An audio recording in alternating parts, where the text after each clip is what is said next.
వచనం మూల వచనం చూసాము. అందరూ కొంచెం కథలాగా వినండి స్టార్టింగ్లో, తర్వాత మనం పూర్తిగా ఎక్స్ప్లెనేషన్ వెళ్దాం. కథ ఏంటి అంటే, ఇప్పుడు మన అందరూ అంటే ఇక్కడ ఎంతమంది పుట్టు క్రైస్తవులు ఉన్నారు? పుట్టు క్రైస్తవులా మీరు? పుట్టు క్రైస్తవు.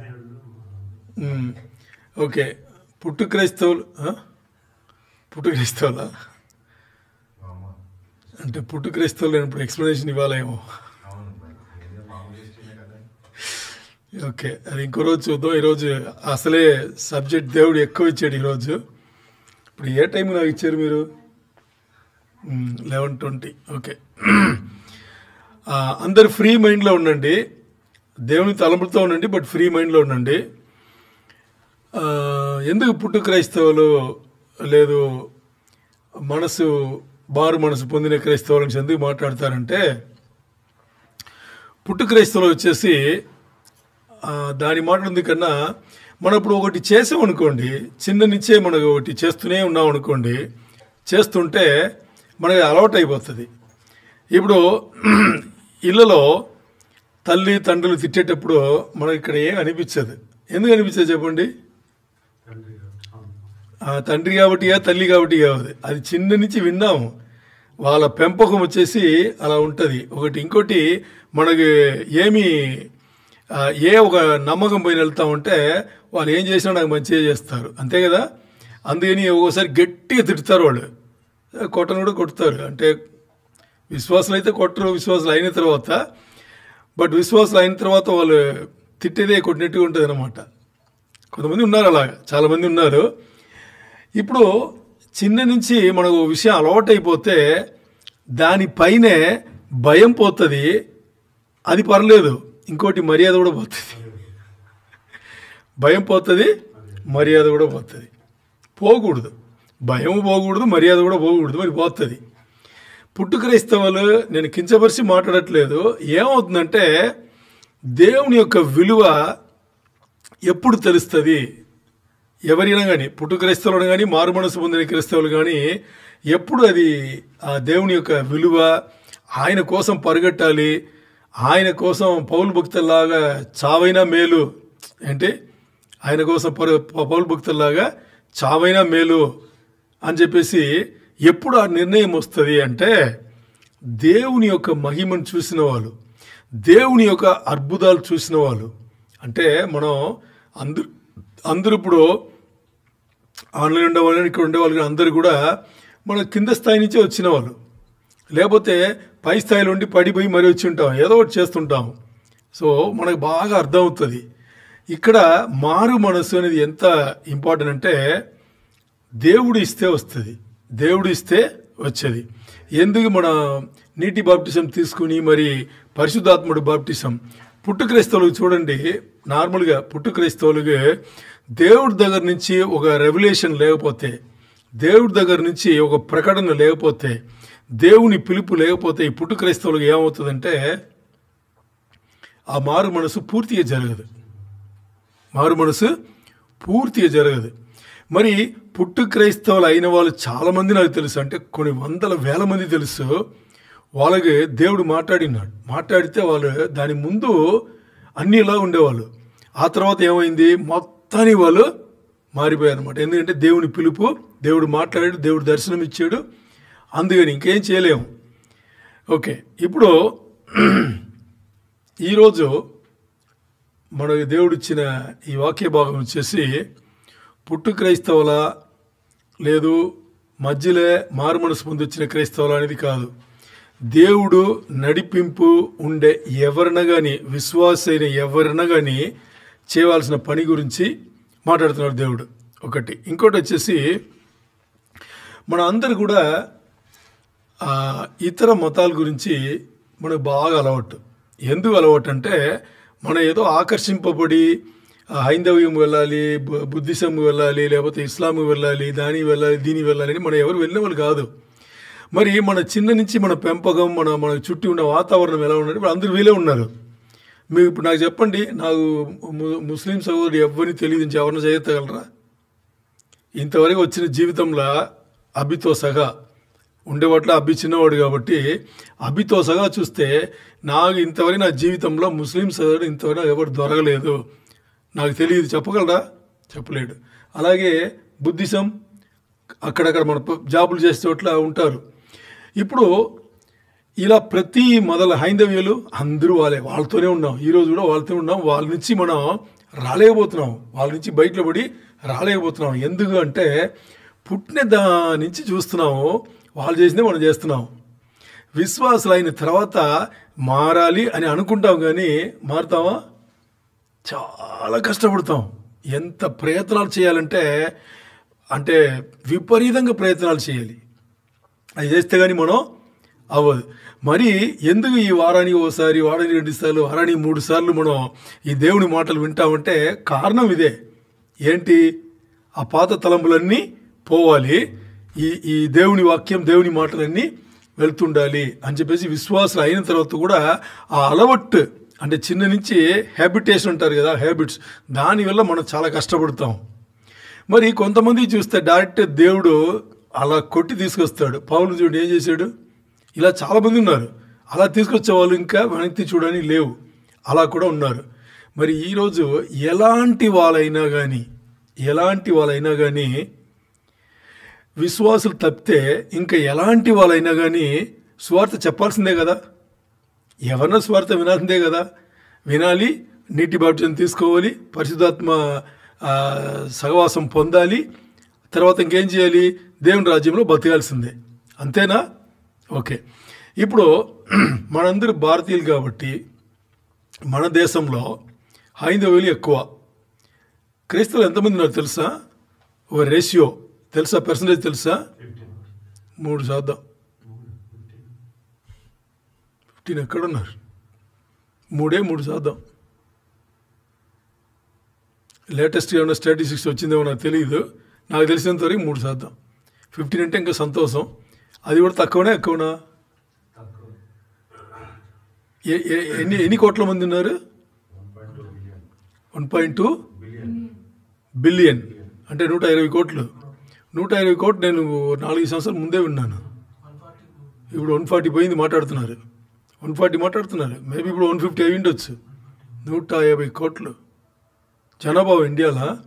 దీంట్లో 15% పెట్టుకుందాం. ఎంతమంది? మరీ చాలా తక్కువ. ఎంతమంది? చాలా తక్కువ. అర్థమైందా? ఇప్పుడు మిగతా వాళ్ళు ఏమైపోవాలి? అగ్నిగుండం వెళ్తే పర్లేదా మనకు? అర్థమైందా? అంటే మీరు ఎవరు కూడా సీరియస్గా తీసుకోవద్దని చెప్పను, తీసుకోండి. మిగతా వాళ్ళు అగ్నిగుండం వెళ్తే పర్లేదా? మనకి శత్రువు ఉంటాడు, వాడు అగ్నిగుండం వెళ్తే పర్లేదా మనకి? కాదు కదా. మనకు అలాంటి మనస్తత్వం లేదు. ఇప్పుడు ఇతర మతాలు ఉన్నారు కదా, వాళ్ళకి మనం ఏం చెప్పాలి? ఇప్పుడు ముస్లిం సోదరుడు ఈ ఊళ్ళో మనం చెప్పామనుకోండి, సువార్త చెప్తే వాడు ఏం చెప్తాడు తెలుసా? వెంటనే ఒక మాట చెప్తాడు, మీకు ఎక్స్పీరియన్స్ ఉందో లేవో, నాకు ఉంది, నువ్వు చెప్పిందన్నీ మా పుస్తకంలో ఉంది అంటాడు. ఏమంటాడు? నువ్వు చెప్పిందన్నీ మా పుస్తకంలో ఉంది అన్నాడు. నేను చెప్పాను ఉంది అన్నాడు. ఏముంది అని చెడితే వాడు క్లియర్గా చెప్తున్నాడు. ఏముందో వాళ్ళు సురాలు అంటారు, మన వాక్యం ఉంటుంది, వాళ్ళు సురాలు అంటారు. ఉంది అంటున్నాడు. పోనీ హైందవులు ఉన్నారు భారతీయులు మన దేశంలో, మనం మాట్లాడితే ఏం చెప్తారు? మీ దేవుడే దేవుడా, మా దేవుడు కదా అంటారా అనరా? ఇప్పుడు వాళ్ళకి అర్థం అవ్వాలంటే, ఎవరికైనా కానీ ఇతర మతాల వాళ్ళకి అర్థం అవ్వాలంటే ఏం చేయాలి? మరి ఏం చేయాలి? ఓకే. ఇప్పుడు నేను క్రింది ఇద్దరున్నాము, నేను క్రింది మాట్లాడుతున్నాము. క్రింది ఏదో మాట్లాడుంది, నోరు ఎప్పితే నేను నా సొల్లే చెప్తాను అనుకోండి, పూర్తిగా నా సొల్లే చెప్తున్నా. స్టార్టింగ్లో వింటాడు కదా. నవ్వాలంటే ఫ్రీ నవ్వండి, ఇబ్బంది ఏం లేదు. సౌండ్ మాత్రం బయటికి పోవద్దు, అంతే. ఇప్పుడు నా సొల్లే ఎంతసేపు వింటాడు. నేను అవకాశం ఇస్తే ఏదో మాట్లాడతాడు. నేను అవకాశం ఇవ్వలేదంటే అన్నీ వినేసి ఏం చెప్పాడు, పెద్ద ఆయన కదని చెప్పి వెళ్ళిపోతాడు. ఇంకోసారి నన్ను కనిపిస్తే ఏమవుతుంది? నా కంటికి కనిపించకుండా పోతాడా లేదా? అంతేనా? ఓకే. ఇప్పుడు హైందవులకు చెప్తున్నాం, లేకపోతే మన ముస్లిం సోదరులకు చెప్తున్నాం, వీళ్ళందరికీ మనం చెప్తున్నాం అంటే మన ఎక్కువ మాట్లాడి మనకు ఏం తెలుసో దాన్ని చెప్పాలా? ఇప్పుడు ఇదే క్రంతితో నేను మాట్లాడేప్పుడు నేను నా సబ్జెక్ట్ మాట్లాడకుండా క్రంతి సబ్జెక్ట్ మాట్లాడుతాడు, వింటాడా వినడా? వింటాడు కదా. ఎందుకు? ఏ ఒక్క వ్యక్తి అయినా కానీ వాళ్ళ గురించి మాట్లాడితే ఎక్కిపోతారంట. అర్థమైందా? ఇప్పుడు ఇతరులకు మనం స్వార్థ చెప్పాలి. మనం కష్టపడేది ఎక్కడ? ఇతరులకు చెప్పడానికి కష్టపడుతున్నాం. ఇప్పుడు చూడండి, ఉదాహరణ తీసుకుందాం. సందీప్ బాప్టిజం తీసుకున్నాడు. ఇక్కడ వచ్చి ఈ దేశం వచ్చి బాబురాసవుడు కలిసాడు, అన్నీ జరిగింది, తీసుకున్నాడు. మరి తనకు క్రీస్తు గురించి తెలియదా? యేసయ్య గురించి తెలియదా? ముందే తెలుసు. ఇలా మనం చేసే పనులన్నీ ఎలా ఉందంటే తెలిసిన వాళ్ళకే మరి చుట్టి చెప్పి 3% కన్నా ఇంకా పెంచలేకపోతున్నాం. క్రైస్తవులు భారతదేశంలో 3%. ఇప్పుడు భారతీయుడికి ఏం చెప్పాలి, ఎలా చెప్తే వాడు ఇది అర్థమవుతుంది అది మనకు తెలుసా? మనకు తెలుసా? తెలియదు. ముస్లిమ్స్ వాడు ఎలా చెప్పాలని తెలుసా? ఈ ఊళ్ళో చాలామంది బుద్ధిస్తున్నారు. ఎందుకంటే ఈ ఏరియా నుంచి వచ్చే వాళ్ళందరూ వాళ్ళే. థాయిలాండ్, తర్వాత ఈ సౌత్ కొరియా, నార్త్ కొరియా, ఈ ఏరియాలన్నీ జపనీస్, వీళ్ళందరూ బుద్ధిజం అన్నమాట. మరి ఎవడ తగిలితే వాడిని కూడా కాపాడలే కదా. ఏం చేయాలి? ఏమైనా ఐడియా ఉందా?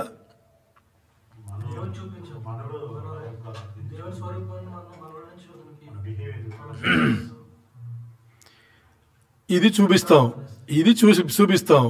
వాడు ఏదో ఒకటి అంటే అడుగుతాడు కదా, ఏం చెప్పాలి? అర్థమైందా?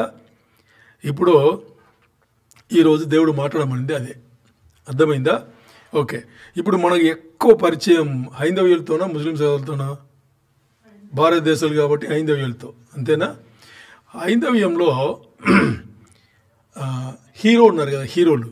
ఇప్పుడు సినిమా హీరోలు, ఈ డ్రామాలు వేసే హీరోలు ఉన్నారు కదా. ఇవన్నీ డ్రామాలు నాటకాలు వచ్చిన తర్వాత, నాటకాలు ఉన్నాయి కదా, అది వచ్చిన తర్వాత డ్రామాలు వచ్చిన తర్వాత హీరోలు పరిచయం అయ్యారు.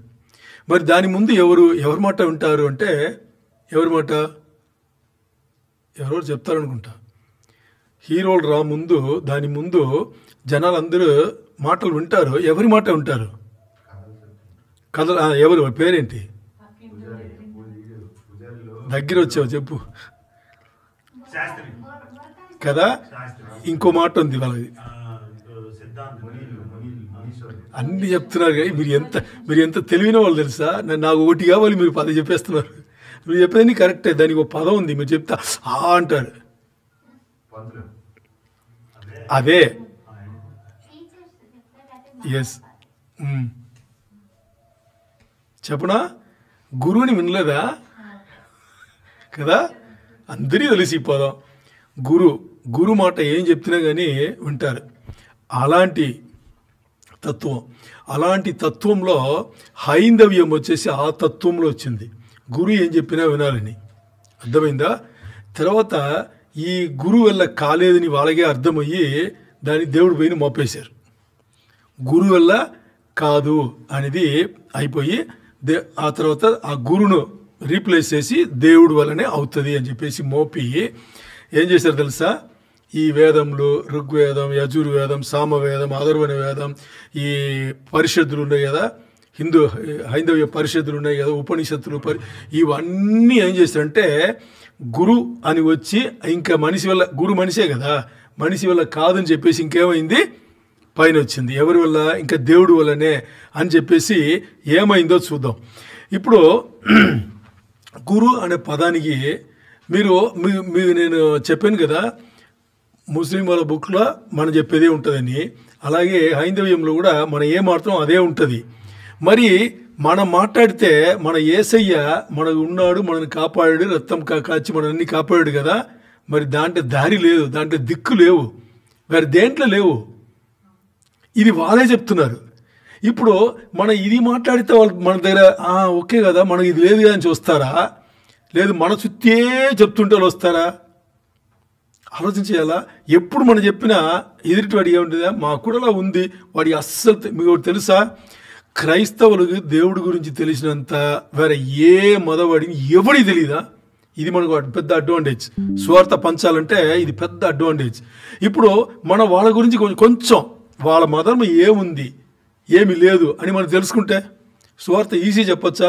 అంటే మనం గొడవాల్సిన అవసరం లేదు. వాళ్ళు వస్తారు కదా, మాకు ఇది ఉంది, మేము అది చేస్తాం ఇది చేస్తాం చెప్తారు కదా, అప్పుడు వాళ్ళ విషయాలు మాడేప్పుడు వాళ్ళకి వింటారు, మన విషయాల గురించి మాడుతున్నాడని. ఈరోజు మీరు కావాలంటే నోట్స్ వేసుకోండి, లేకపోతే ప్రజెంటేషన్ దగ్గర ఉంది, నన్ను అడిగితే నేను మీకు ఇస్తాను. ఓకే, ఈ గురువు అనే పదానికి అర్థం ఏంటి అని చూస్తే, కూర్చో. గురువు అనే పదానికి అర్థం ఏంటి అని చూస్తే ఏమర్థం తెలుసా? గు అంటే చీకటి, డార్క్నెస్. రు అంటే వాళ్ళు పెట్టుకునిందా, రు అంటే వెలుగు. అంటే గురువు ఏం చేస్తాడు? వాళ్ళ ఉద్దేశం ప్రకారం చీకటి నుంచి వెలుగుకు తీసుకెళ్లేవాడు. అర్థమైందా? ఇక్కడ చూడండి, చీకటి నుంచి వెలుగుకు తీసుకెళ్లేవాడు. అర్థమైందా? ఓకే, ఈ గురువు వాళ్ళు మనిషిగా పట్టుకుని అన్ని మాట్లాడుతూనే ఉన్నారు. మనిషి వచ్చి చేస్తాడు, అది చేస్తాడు, ఇది చేస్తాడని చెప్పేసి అన్ని రాపించుకున్నాడు, అన్ని చేసుకున్నారు. ఓకే, ఇప్పుడు ఈ గురువు నిర్వచనం ఏంటి అంటే, గురువు డెఫినిషన్ ఏంటి అని చూస్తే వాళ్ళు చెప్పిందే గురు సాధు నిర్మల హృదయ మృదుభాసి కామ క్రోధ జితేంద్రియ హితద్ గురు లక్షణ్. అర్థమైందా? ఇది అర్థం అవ్వాల్సిన అవసరం లేదు, ఎక్స్ప్లెయిన్ చేస్తా. విన్నారు కదా? అంటే గురు ఎలాంటి వాడంటే సాధు అంటే తెలుసు కదా మనకి, చాలా సాఫ్ట్ అయిన వాడు, మృదువైన వాడు. తర్వాత నిర్మల హృదయం అంటే, హృదయం నిర్మలం అంటే చాలా పీస్ఫుల్గా ఉండే ఆ నిర్మల హృదయం. తర్వాత మృదుభాసి, మాట్లాడితే చాలా సాఫ్ట్గా అందరి వినట్టుగా నచ్చేట్టుగా బాగా మాట్లాడే ఆయన. ఇంకా కామ క్రోధ జితేంద్రియ అంటే మన శరీరం ఉండే పంచేంద్రియాలు ఉన్నాయి కదా, ఏంటి? చూపు వల్ల తప్పు చేయడం, మాటల వల్ల తప్పు చేయడం, వినుడ వల్ల తప్పు చేయడం, స్పర్శ వల్ల తప్పు చేయడం, తర్వాత తలంబుల వల్ల తప్పు చేయడం.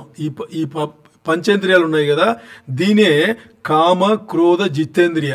అంటే శరీరాశల నుంచి దాని నుంచి బయటలబడి ఆ తర్వాత ఏంటి? హితద్ గురు లక్ష్యం. ఇవన్నీ కలిగిన వాడు గురువు అంట.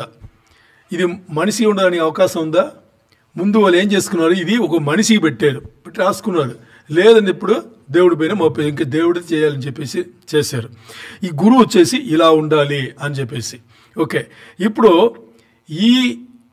ఈ గురువు లేకపోతే దేవుడు, ఇంక ముందు మనం దేవుడిని మాట్లాడుకుందాం. ఈ దేవుడి కోసం వాళ్ళ ప్రార్థన ఉంది. ఏముంది? ఈ దేవుని కోసం వాళ్ళు ప్రార్థన చేస్తారు. ఆ ప్రార్థనను వాళ్ళు ఏం చేస్తారంటే తారక మంత్రం అంటారు.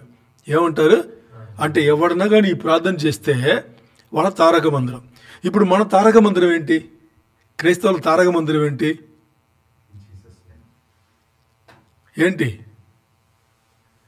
యేసయ్య పరలోకం నుంచి మా కోసం దిగి వచ్చారు. ఏం చేశారు? ఆయన మనని కాపాడని, మనని రక్షించడానికి ఆయన శిలువ మరణం పొందారు, పాతిపెట్టబడ్డారు, 3వ రోజు తిరిగి లేచారు, మనకి రక్షణ వచ్చింది. ఇదేనా మన తారక మంత్రం? స్వార్థ అనేది ఇదే కదా. వాళ్ళకి స్వార్థ ఏం తెలుసా అంటే, వాళ్ళ తారక మంత్రం అని ఎవరు పెద్ద వాళ్ళు మాట్లాడేది ఇది. అసతోమ సద్గమయ. వినండి జస్ట్, తర్వాత కావాలంటే తీసుకోండి. అసతోమ సద్గమయ, తమసోమ జ్యోతిర్మయ, మృచ్చోర్మ అమృదంగమయ. ఓం శాంతి శాంతి శాంతి. ఇది ఏంటి? ఇది వాళ్ళ తారక మంత్రం. ఇది వాళ్ళు అర్థం చేసుకుని ఈ ప్రార్థన చేయాల్సింది. ఎవరైనా చేసుకోవాల్సిందే, ఇది చేసుకోవాల్సింది. ఇది వాళ్ళ ప్రార్థన. అర్థమైందా? అర్థం. దీనికి ఏమర్థం అంటే వాళ్ళు ఏం చెప్తున్నారు తెలుసా? ఇక్కడ 3 విధమైన మనుషులు ఉన్నారు కదా. ఒక మనిషికి 3 విధమైన విషయాల గురించి వాళ్ళు ఇక్కడ చెప్తున్నారు. అసత్తోమ సద్గమయ అంటే, నా గతం ఉంది కదా, నా గతం గడిచిపోయింది ఉంది కదా, అది పాపపు ఊబిలో పడిపోయి ఉంది. అర్థమైందా? నా గతం వచ్చేసి పాపపు ఊబిలో, నేను చేసిన పాపములు తప్పులు ఉన్నాయి కదా, అది దాంట్లో పడిపోయి, అది నా గతం. ఇది గతం అంటే, ఈ గతంలో కూడా ఏంటంటే, ఇప్పుడు చూడండి, మన గతం గురించి ఎప్పుడన్నా మనం ఆలోచన చేసామనుకోండి, మనకి ఓటములు గుర్తొస్తాయా, గెలుపులు గుర్తొస్తాయా? ఓటములు. గతం వచ్చేసి ఎందుకు ఓటములు గుర్తొస్తాయంటే, గతం మొత్తాన్ని ఏ జీవితంలో ఉన్నాము, అంత ఘోరమైన జీవితంలో ఉన్నాము, అవన్నీ ఓటములు గుర్తు వస్తూనే ఉంటుంది. ఇప్పుడు ఏమైంది, మనకు ఒక గిల్టీ కాన్షియస్ వచ్చేసింది. ఎప్పుడు అనుకున్నా కానీ, పాత జీవితం ఎప్పుడు అనుకున్నా కానీ మనకంటే ఇప్పుడు మనం విశ్వాసులు అయ్యాము. అర్థమైందా? మీరు దీన్ని ఎలా తీసుకోవాలంటే, మీరు ఎవరికి మాట్లాడుతున్నారు, వాళ్ళతో మాట్లాడుతున్నారు. అర్థమైందా? ఈ వాక్యం మన అందరికీ వాళ్ళతో మాట్లాడడానికి. ఓకే, ఇప్పుడు వాళ్ళతో మాడేప్పుడు మన నుంచి మాట్లాడాలా, మీరు నుంచి మాట్లాడాలా? మన నుంచి మాట్లాడాలి. మనకి దేవుడు రక్షణ ఇచ్చాడు, మరి మన నుంచి మాడితేనే వాళ్ళు మనకి వింటారు. ఇప్పుడు మన జీవితం, పాత జీవితం ఎలాగుంది, గిల్టీ కాన్షియస్ అలాగే ఉంది. తర్వాత ఎప్పుడు పోతుంది ఈ గతం, ఎప్పుడు పోతుంది అంటే ఎప్పుడు పోదంట. వాళ్ళు చెప్పేది అదే, ఎప్పుడు పోదంట. ఈ గతం వచ్చేసి మన నీడ లాంటిదంట. ఏంటి? గతం మన నీడ లాంటిది. పోతుందా? ఎప్పుడు పోతుంది? గోతిలో పోతుంది. అంతేనా? అంటే గుట్టలు పడేటప్పుడు పోతుంది. మన మరణించి పోయిన తర్వాత నీడ పోతుంది, అంతవరకు పోదు కదా. సో గతం ఉండే ఆ జీవితం, గతంలో ఉండే జీవితం ఎప్పుడు ఆ జీవితం మనకి పోదు. దాంట్లో కష్టపడుతున్నాం. వాళ్ళ ప్రార్థన ఇదే, వాళ్ళ ప్రార్థన. తారక మంత్రం అంటే ఏం కాదు, ప్రార్థన. సో పోనే పోదు. తర్వాత ఇప్పుడు చూడండి, లోకం ఉండే వాళ్ళు ఎవరన్నా కానీ, ఈరోజు విశ్వాసులైన మనం ఎలా ఉన్నామో మేము చూసుకోవాలి. లోకం ఉండే ఎవరన్నా కానీ మాట్లాడేటప్పుడు వాళ్ళు బాగా మాట్లాడతారు, సంతోషంగా ఉంటారు, అంటారు, అంటారు, అన్నీ చెప్తారు. మన లోపల అదే జీవితం లోపల ఉందా వాళ్ళకి? పోనీ విశ్వాసమైన మనకుందా? క్వశ్చన్ వేసుకోండి. నా సమాధానం ఏమొద్దు. విశ్వాసమైన మనకుందా? మాట్లాడేది హ్యాపీగా మాడేస్తాం. బయట ఇప్పుడు ఎవరినో కనిపించారనుకోండి, బాగా మాట్లాడతాం. మరి ఆ హ్యాపీనెస్ బయటలో ఉంటే, ఆ హ్యాపీనెస్ ముఖమైన చూపించే ఆ హ్యాపీనెస్ బయటలో చూపించేది లోపల ఉందా మనకి? పోనీ వాళ్ళకుందా? అన్నీ నాటకంలో, అన్నీ డ్రామాలు వేసుకుని జీవితం అంతా పోతుంది. అంతేనా? ఓకే, ఇప్పుడు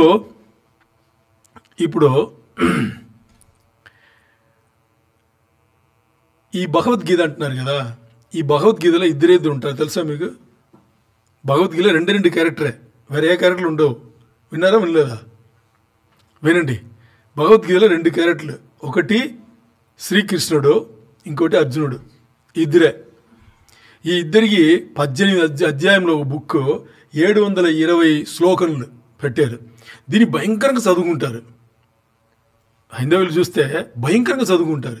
ఎందుకు తెలుసా? మీరు చదువును మీ జీవితం ఉంది కదా, దాన్ని అక్కడ చూస్తారనమాట. అంటే ఆ పాత రోత జీవితం ఉంది కదా, దాన్ని మీరు చూస్తారు, అదే చూపిస్తుంది. అర్థమైందా? అర్థం కాంటే చెప్పండి. అర్థమైంది కదా? అది చూపిస్తుంది. ఏం చెప్పింది భగవద్గీత? ఈ 18 అధ్యాయాలు ఉన్నాయా, దీంట్లో 16వ అధ్యాయంలో 16వ శ్లోకం ఉంది కదా, దాంట్లో అర్జునుడు శ్రీకృష్ణుడితో అడుగుతాడు. ఏమడుగుతాడు తెలుసా? నేను ఒకటి చెయ్య ముందు, దాని శ్లోగన్ ఉంది, అది తర్వాత చూసుకుందాం. నేను ఒకటి చెయ్య ముందు చాలా ఆశగా ఉంది, చేయాలని చెప్పేసి నాకు ఆకర్షణ భయంకరంగా ఉంది, ఇంట్రెస్ట్ భయంకరంగా ఉంది. చేసేటప్పుడు హ్యాపీ చేస్తున్నాను, మరి చేసిన తర్వాత నేను దాని గురించి బాధపడుతున్నాను. దీని నుంచి బయటపడడానికి నాకు మార్గం చెప్పు అంటాడు. ఎందుకు ఇది అనాల్సి వచ్చిందంటే, అర్జునుడికి ఏమో యుద్ధం చేయకూడదని ఉంది, శ్రీకృష్ణుడికి ఏమో యుద్ధం చేపించాలని ఉంది అర్జునుడి ద్వారా. ఎందుకంటే అర్జునుడితో యుద్ధం చేపిస్తేది ఎవరితో తెలుసా? అర్జునుడు ఎవరితో యుద్ధం చేస్తా తెలుసా? వాళ్ళ తోటి సహోదరులతో. కథ చూడండి భగవద్గీత ఎలా వెళుతుందో. తోటి సహోదరులతో యుద్ధం చేసి వాళ్ళని గెలవాలి.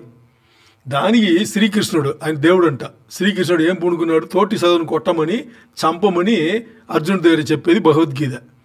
బట్ అర్జునుడు డౌట్ పడుతుంది, నా తోటి సహోదరులు నా తోడబుట్టిన వాళ్ళు కాదు, బట్ కజిన్స్ అంటాం కదా, అలాంటి వాళ్ళు నేనేలా? అప్పుడు ఇప్పుడు నువ్వు చెప్తున్నావని నేను చేసిన ఇంట్రెస్ట్ నాకు వచ్చు, నేను చేసాను అనుకో, చేసేటప్పుడు బాగా చేసేస్తా.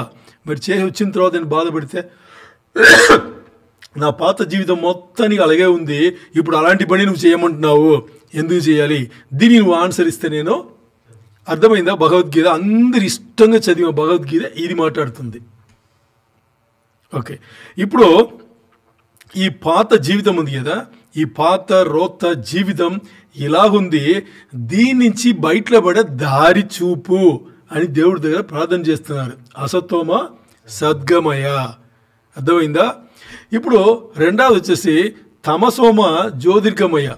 అంటే ఇప్పుడు జరిగే ఈ అందరు చూడండి, ఇటవి చూడండి, ఇప్పుడు వెళ్తుంది ఇప్పుడు ప్రస్తుతం ఈ జీవితం ఉంది కదా, ఇది ఎలాగుందంటే ఏం చేయాలో తెలియట్లేదు అంటున్నాడు. ఏమంట? విశ్వాసులు ఏం చేయాలి? దేవునిలో బతకాలి, సువార్త చెప్పాలి, అంతేనా? దేవునిలో వాక్యం చెప్పింది. ఇది మనకు ఉందా? గురి ఉందా? వాళ్ళకి ప్రస్తుతం వెళ్ళే ఆ జీవితం వచ్చేసి తెలియదంట, ఏం చేయాలో తెలియదంట. ఇప్పుడు ఈ కెమెరా ఉంది, ఏం చేస్తుంది? ఫోటోనో వీడియోనో పట్టి దాని పని ఉంది. ఈ మైక్ ఏం చేస్తుంది? వాయిస్ని స్వీకరించి ఇస్తుంది. ఈ టేబుల్ టీవీ ఇవన్నీ పనిందా? ఒక మనిషి దగ్గర వెళ్ళి, హైందవుడి దగ్గర వెళ్ళి, హైందవుడి విశ్వాస తప్ప ఇంకా ఎవరి దగ్గర లేడినా, ఈ జీవితం నువ్వు జీవిస్తున్నావు కదా, దేనికోసం అడగండి. ఎక్కడ వెళ్తున్నావు, దేనికోసం ఈ జీవితం అని అడగండి. తెలియదు అంటాడంట. అదే చెప్పేది తమసోమ జ్యోతిర్గమయ, అంటే నేను ఏ దారి వెళ్తున్నానో అనేది నాకు తెలియట్లేదు, అలాంటి పావపు ఊబిలో నేను పడిపోయినాను అని చెప్పేసి ఇక్కడ మాట్లాడుతున్నాడు. ఇప్పుడు దీని గురించి మాట్లాడాలంటే ఈ బుద్ధుడు ఉన్నాడు కదా, బుద్ధుడు వచ్చేసి ఎలా బుద్ధుడు ఏడని చెప్పాలంటే మేము అందరి హిస్టరీలో చదివి ఉంటారు, కావాలన్నా వద్దనే చదవాలి కదా, చదివి ఉంటాం. వాడి పేరు సిద్ధార్థుడు కదా, రాజు కొడుకు, అంతేనా? రాజు కొడుకు ఇంట్లో కొంచెం ఇబ్బంది అయిపోయి ఇంట్లో ఉండలేక బయట వెళ్ళిపోతాడు. ఎందుకు ఏంటంటే వాడికి ఏం కావాలో అది ఆయన వరకు ఆయనకి అర్థం కాల, బయట వెళ్ళిపోయి ఏం చేశాడు? బోధి చెట్టు కదా, బోధి మరం అంటాడు, బోధి చెట్టు, దాని కింద కూర్చుని ఏం చేశాడు? తపస్సు చేశాడు. ఇలాగా ఒక 40 రోజులు తపస్సు చేసిన తర్వాత అక్కడ ఉన్న వాళ్ళు కొంచెం వెంటబడి ఏదో భయంకరంగా జ్ఞాని అవుతున్నాడు, మనకు కొన్ని విషయాలు తెలుసుకుందాం అని చెప్పేసి ఏం చేశారంటే, ఒక నిష్ట కలిగిన ఒక బ్రాహ్మణుడు వెళ్ళి, అయ్యా మీరు ఇలా చేశారు కదా, మీరు గురువా, మీరు దేవుడా అంటే గురువా అని అడిగితే బుద్ధుడు చెప్పింది ఏం తెలుసా? నేను గురు కాదు, నేను దేవుడు కాదు, నేను కూడా తపస్సు చేసింది ఆ దేవుని కోసమే, ఆ వెలుగు కోసమే. అర్థమైందా మీకు? హైందవులు ఎలా ఉన్నారు, ఇక్కడ వీళ్ళు ఎలా ఉన్నారు? ఏం చెప్తున్నారు? నేను కూడా వెలుగు కోసమే, నేనైతే కానే కాదు అని ఎవరు చెప్పారు? ఇది బుద్ధుడు చెప్పింది. ఏదైనా చెప్పింది వాళ్ళు పాటిస్తారు కదా, ఆ పుస్తకంలో చెప్పింది. అర్థమైందా? ఇప్పుడు దేనికోసం ఈ జీవితం అనే గమ్యం లేకుండా, గురి లేకుండా ఏం చేస్తున్నావు? ఓ గీదగిను మనగిను తేడా ఉండాలా వద్దా? ఉండాలి. గీదగా ఉన్న గురి ఉందా? గమ్యం ఉందా? ఏముండదు కదా. కుక్కగా ఉన్నా ఉంటుందా? నక్కగా ఉన్నా ఉంటుందా? ఏముండవు. గురి ఉండదు, గమ్యం ఉండదు. ఆ రోజుకి ఏం ముందు ఉందో, ఆ టైం ఏముందో దాన్ని తీసుకెళ్ళిపోతుంది. మనుషులు అలా కాదు కదా. వాక్యం చెప్తుంది మనుషులు ప్రత్యేకమైన ఒక పుట్టుక దేవుడు అలా చేశాడు. ఇప్పుడు మిగతా అన్నీ ఎలా ఉన్నారో అలాగే ఉన్నారు, ఆయనకి తెలియదు అంటున్నాడు. అర్థమైందా? ఇది వాళ్ళ రెండవది. మొదటిది గతం అన్ని పాడైపోయింది, పాపపు ఊబి నుంచి ఏం చేయాలో తెలియదు. ఇప్పుడు వెళ్ళే జీవితం ఎలా ఉంది? ఇలా ఉంది. ఇంకా భవిష్యత్తు ఇంకొంది కదా. భవిష్యత్తుగా ఏం చెప్తున్నారు? మృత్యోర్మ అమృతంగమయ, అంటే ఒక్కవేళ నేను మరణించానుకోండి, ఒక్కవేళ కాదు, అందరూ మరణించాల్సిందేనా? మరణిస్తే నా గతి ఏంటి అని వాళ్ళకి ఎవరికి తెలియదు. విశ్వాసులకు తెలుసా తెలియదా? విశ్వాసులకు మాత్రమే తెలుసు. మిగతా ఎవరికి తెలియదు, ఎక్కడో ఎవరికి తెలియదు. వాళ్ళు ఇక్కడ ఏం చేస్తున్నారు? చచ్చిపోతున్నారు, రోజు చచ్చిపోతున్నారు. ఏంటంటే కన్ఫ్యూషన్, డైలమా, డౌట్. అంటే ఏం డౌట్ తెలుసా? నేను మరణించిన తర్వాత ఏమవుతానో తెలీదు. ఇంకా మనుషులు మాట్లాడుకుంటారు కదా, పరలోకం, స్వర్గలోకం ఉంది, నరకలోకం ఉంది, అక్కడ ఉంది, ఇది ఉంది, అగ్నికి ఉంది, ఇవన్నీ మాట్లాడుకుంటాం కదా. ఇది ఉందా లేదా కూడా వాళ్ళకి తెలియదు. ఏమవుతానో తెలియదు. అంటే ఇక్కడ పాత జీవితం భయంకరమైన పాపపు జీవితం, ప్రస్తుతం వెళ్ళే జీవితం అర్ధరహితం, మీనింగ్లెస్, అర్ధరహితం అన్నమాట. మరి వచ్చేది భవిష్యత్తు అయోమయం, తెలియదు, ఏమనే తెలియదు. మృత్యోర్మ అమృతంగమయ. ఇన్ని చెప్పేసి నాకు సమాధానం ఇవ్వవా, ఇది అడిగింది వాళ్ళు. నవ్వొస్తుంది అందరికీ, రావాలి. ఇది ఆ జీవితం. ఇప్పుడు మేము ఇంకా మారు మనసు పొందిన వాళ్ళందరూ అలాంటి జీవితంలో ఏదో జీవితం ఉండేవాళ్ళే. దేవుడు ఎన్నుకున్నాడు కాబట్టి, ఏర్పరుచున్నాడు కాబట్టి ఈరోజు మనం ఇంత గట్టి కూర్చొని మాట్లాడగలుగుతున్నాం. అంతేనా? అది దేవుని కృప, అది దేవుని ప్రేమ, అది ఇంకేం కాదు. ఓకే, ఇప్పుడు భయం అనేది, చావు, మరణం అనేది చాలా భయంకరమైంది కదా, చాలా భయంకరమైంది. మరి విశ్వాసులకి ఆనందకరమైంది. పౌలు ఏం చెప్పాడు? చంపుతావారా, చంపే అన్నాడు. ఏమన్నాడు? దాదా చంపుతావా, దాదా చంపే. ఎందుకు? ఇక్కడ ఉండే దీనికన్నా పైన వెళ్తే ఆయన దగ్గర వెళ్ళిపోతాను, ఏముంది, చంపే అన్నాడు. అది ఆ ధైర్యం ఎవరిచ్చారు? దేవుడు ఇచ్చాడు. ఎవరికి ఇచ్చాడు? విశ్వాసులకు మాత్రమే ఇచ్చాడు. దేవుని బిడ్డలకు, యేసయ్య బిడ్డలకు మాత్రమే ఇచ్చాడు. మిగతా అలా లేదు. సో ఇక్కడ వాళ్ళ ప్రతి వేరే ఏ మతం తీసుకోండి, దాంట్లో మనకు కావాల్సింది, మనకు అర్థమైంది ఏంటి? వాళ్ళ పాత జీవితం రోత్త జీవితం, వాళ్ళ ప్రస్తుతమైన జీవితం అర్ధరహితం, మీనింగ్లెస్. భవిష్యత్తు, వాళ్ళ ఫ్యూచర్ అయోమయం, తెలియదు వాళ్ళకి. అది వాళ్ళ జీవితం. ఇప్పుడు ఇది ఈ తారక మంత్రం చేస్తున్నారు కదా, ఎవరు చేస్తున్నారో తెలుసా? అందరు, ఎవరు కావాలంటే వాళ్ళు ఇదే చేసుకోవాలి. అంటే అందరూ వెతుకుతున్నారు కానీ వాళ్ళు ఇంకా ఎవరికి సమాధానం అయితే రాలేదు. అర్థమైందా? ఓకే, ఇప్పుడు వాళ్ళకి ఎందుకు దేవుడు కావాలి? అందరికీ. మనం కూడా ఇప్పుడు వాళ్ళతో కలిసి మాట్లాడుతున్నాం కదా, ఎందుకు దేవుడు కావాలి వాళ్ళకి? దేవుడు ఎందుకు కావాలి? పాత జీవితంలో వచ్చేసి తుడిచేయాలి. ప్రస్తుతం ఉండే జీవితం అర్థవంతంగా ఉండాలి. మరణం తర్వాత ఏంటి అనేది తెలియాలి. ప్రస్తుతం మనం ఉండే జీవితంలో ఎక్కడ, అంటే పాత జీవితంలో ఎక్కడ పడిపోయి ఉన్నామో అక్కడ వచ్చి ఒకరు మనను లాగాలి, పైకి లాగాలి. ఇప్పుడు నీటిలో పూర్తిగా మునిగిపోయాం అనుకోండి, ఒక ఉదాహరణ, నీటిలో పూర్తిగా మునిగిపోయాం. వాడు గట్టపైన అక్కడ పైన కూర్చుని చేయి ఇలా ఊపు, కాళ్ళు ఇలా ఊపు, వాడు ఈత రాదు. నువ్వేం చేయాలి? ఇప్పుడు నీకు ఈత వస్తే నువ్వేం చేయాలి? దిగి చేయి పట్టుకుని లాక్కు రావాలి. ఆ టెక్నిక్ తెలిసి ఉండాలి. అప్పుడు నువ్వు కాపాడగలవు. పైన గట్లో కూర్చుని ఈ పని చెయ్యి, ఆ పని చెయ్యి అని చెప్పడం, లేకపోతే ఎలా పడిపోయావు అని అక్కడి నుంచి అడిగితే ఎలా ఉంటుంది? మునుగుతున్నాడు, లోపల పోతున్నాడు. తర్వాత అమ్మాయి పడింది అనుకోండి, అమ్మాయి దగ్గర హీల్స్ వేసి నడిచావా, హీల్స్ వేయద్దని చెప్పాను కదా, ఎలా ఉంటుంది? చచ్చిపోతున్నాడు అక్కడ, అంటే ప్రాణం పోబోతుంది. వాడి దగ్గర వెళ్ళి నువ్వు కథలు చెప్తుంటే, అడ్వైస్ ఇస్తుంటే, వాళ్ళు అడిగేది ఏంటి? చచ్చిపోయినా పర్లేదని చెప్పేసి వెళ్ళరా ముందు అంటాడు. నువ్వు అసలు నాకు వెళ్ళరా అంటాడు. ఇది వాళ్ళు చేసే పని. ఓకే, ఇప్పుడు నీ ఇలా ఉందని ఎవరు చెప్పాడు? నన్ను అడగచ్చు మీరు.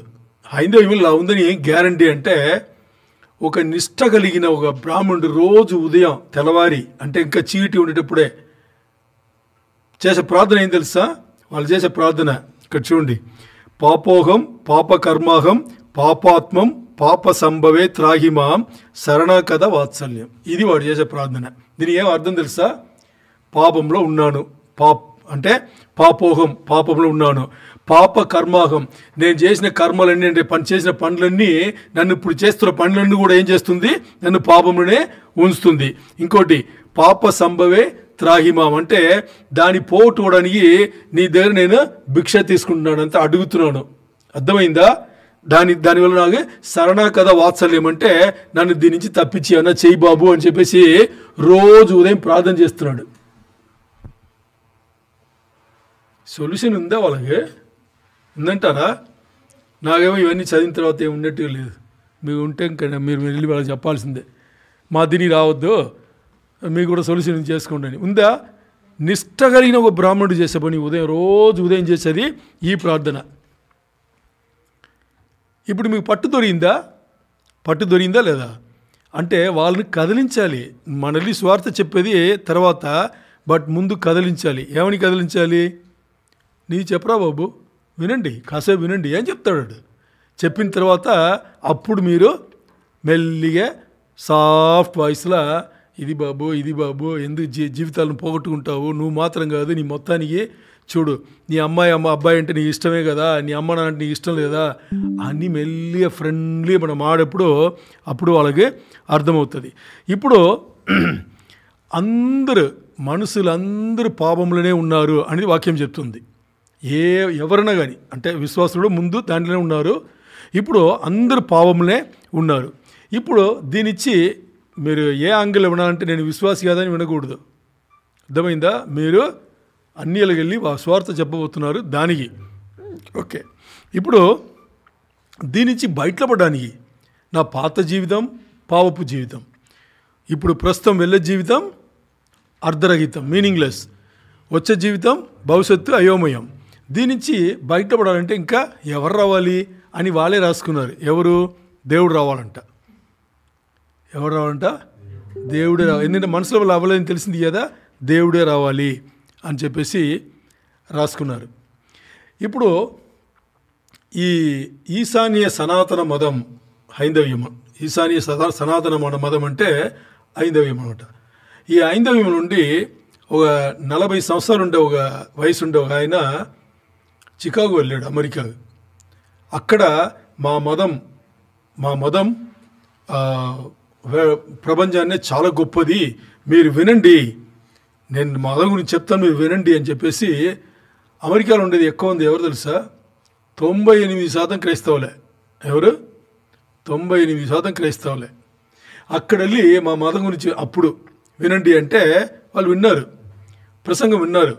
ప్రసంగం వినేసి ప్రసంగం చాలా బాగుంది అని ఇంకో 2 సార్లు చేయమన్నారు. వేరే ఇంకో 2 సార్లు చేయమన్నారు. అన్నీ అయిపోయిందా? విన్నారంతే. వినేసి చివరిలో మన పత్రికలు ఉంటారు కదా, జర్నలిస్ట్ వాళ్ళు వచ్చి అడిగారు, మీరు ఇంత బాగా ప్రసంగం చేశారు కదా, మరి అమెరికా దేశం వచ్చేసి క్రైస్తవులు ఉండే దేశం కదా, యేసుక్రీస్తు గురించి మీరేం చెప్తారు అని అడిగారు వాళ్ళు. అడిగితే దానికి ఆయన చెప్పింది ఏం తెలుసా? ఒకటి చెప్పాడు, యేసుక్రీస్తు ఈ లోకంలో పుట్టిన అందరు మనిషి జీవితంలో యేసుక్రీస్తు ఒక్క ఆయననే నీతిమంతుడు, పరిశుద్ధుడు. అర్థమైందా? యేసుక్రీస్తు ఒక్క ఆయన్నే నీతిమంతుడు, పరిశుద్ధుడు. ఆయనను నేను దేవుడు అని తప్పితే ఇంకా వేరేలాగా చూడలేను అని ఎవరు చెప్పారు? స్వామి వివేకానంద. ఆయన వెళ్ళి చెప్పాడు. ఆ ప్రసంగం అన్ని చేసిన ఆయన్నే. అర్థమైందా? యేసుక్రీస్తును ఒక దేవుడు అని దీన్ని తప్పితే నేను ఇంకా వేరేలాగా చూడలేను అని దస్ సేస్ లార్డ్ అని చెప్పేసి ఒక బుక్ రాశాడంట ఆయన. అంటే తెలుగులో ఏదో పేరు ఉంది, ఆ బుక్లో ఆయన చెప్పాడు, ఆయన దేవుడు తప్పితే ఇంకా వేరేలాగా చూడలేను అని. ఎవరు? వాళ్ళే చెప్పింది, ఆయనే చెప్పింది. ఇప్పుడు మనం మాట్లాడే దేవుడికి మనకు యేసని తెలుసు కాబట్టి అన్నిలకు తెలియదు కదా, చెప్పాలి కదా, వాళ్ళకు కూడా యేసుని తెలుసు, బట్ ఈ పనులు చేస్తానని తెలియదు. ఇప్పుడు మనం మాట్లాడే ఈ దేవుడికి 2 గుణగలన్నీ ఉండాలి, మినిమం ఉండాలి. ఏం గుణం అంటే, మొదటి వచ్చేసి ఈ దేవుడే మహిమ గల దేవుడిగా ఉండాలి, ఆయన్నే వెలుగై ఉండాలి. ఆయన వెలుగు కోసం ఎదురు చూసేవాడుగా ఉండకూడదు, ఆయన ఇంకో దేవుడి కోసం ఎదురు చూసేవాడుగా ఉండకూడదు. ఆయననే మహిమ గల వెలుగుగా ఉండే ఆయనగా ఉండాలి. రెండవది వచ్చేసి ఎక్కడ మన పడిపోయామో అక్కడికి వచ్చి మనని కాపాడే ఒక వ్యక్తిగా ఆ దేవుడిగా ఉండాలి. గట్టి నుంచి కొబ్బుర్లు మాట్లాడేది కాదు. అర్థమైందా? సో అలాంటి ఒక దేవుడు ఉండాలి. ఇప్పుడు ఆ దేవుడికి ఏం చేయాలి? ఆ దేవుడికి ఇంకోటి కూడా ఏం ఉండాలి? మన గురువు ఒక లక్షణం చూసుకున్నాం కదా, గురువు ఏ లక్షణం ఉండాలని చూస్తున్నాం. ఏం చూసుకున్నాం? గురు సాధు, ఇంకా హలో మాట్లాడుకున్నాం. గురు సాధు, నిర్మల హృదయ, మృదుభాషి, ఇంకా కామక్రోధ జితేంద్రియ హితత్ గురు లక్షణాలు అంటే ఏముండాలి? ఆయన సాధుగా అంటే మాట్లాడితే వినాలని అనిపించాలి. గురు సాధు. ఇంకోటి నిర్మల హృదయం, లోపల ఏం పెట్టుకోకూడదు, లోపల మంచిగా ఉండాలి. ఇంకోటి మృదుభాషి, మాట్లాడేటప్పుడు ఆ మాటలు ఎలా ఉండాలంటే మృదుగా ఉండాలి.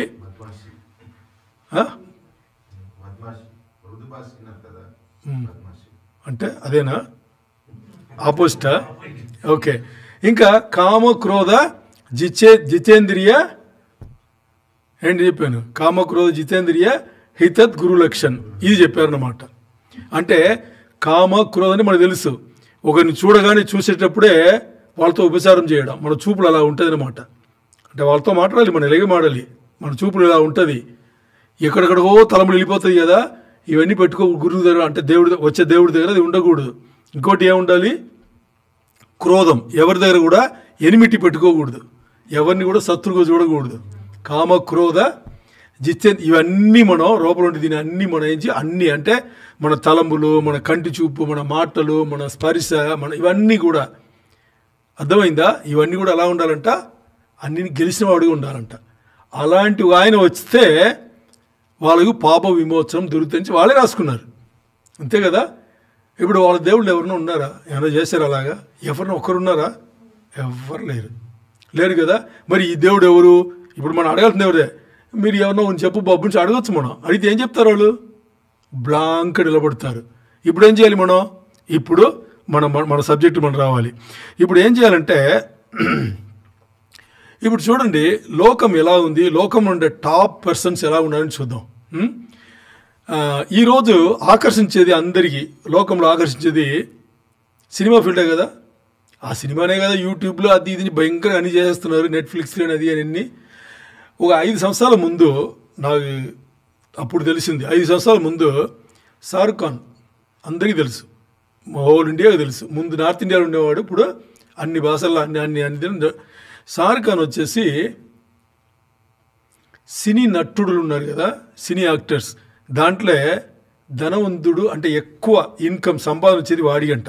5 సంవత్సరాల ముందు లెక్క తీరింది. దాని ముందు అంటే ఇండియాలో కాదు నేను మాడేది, ప్రపంచవ్యాప్తంగా.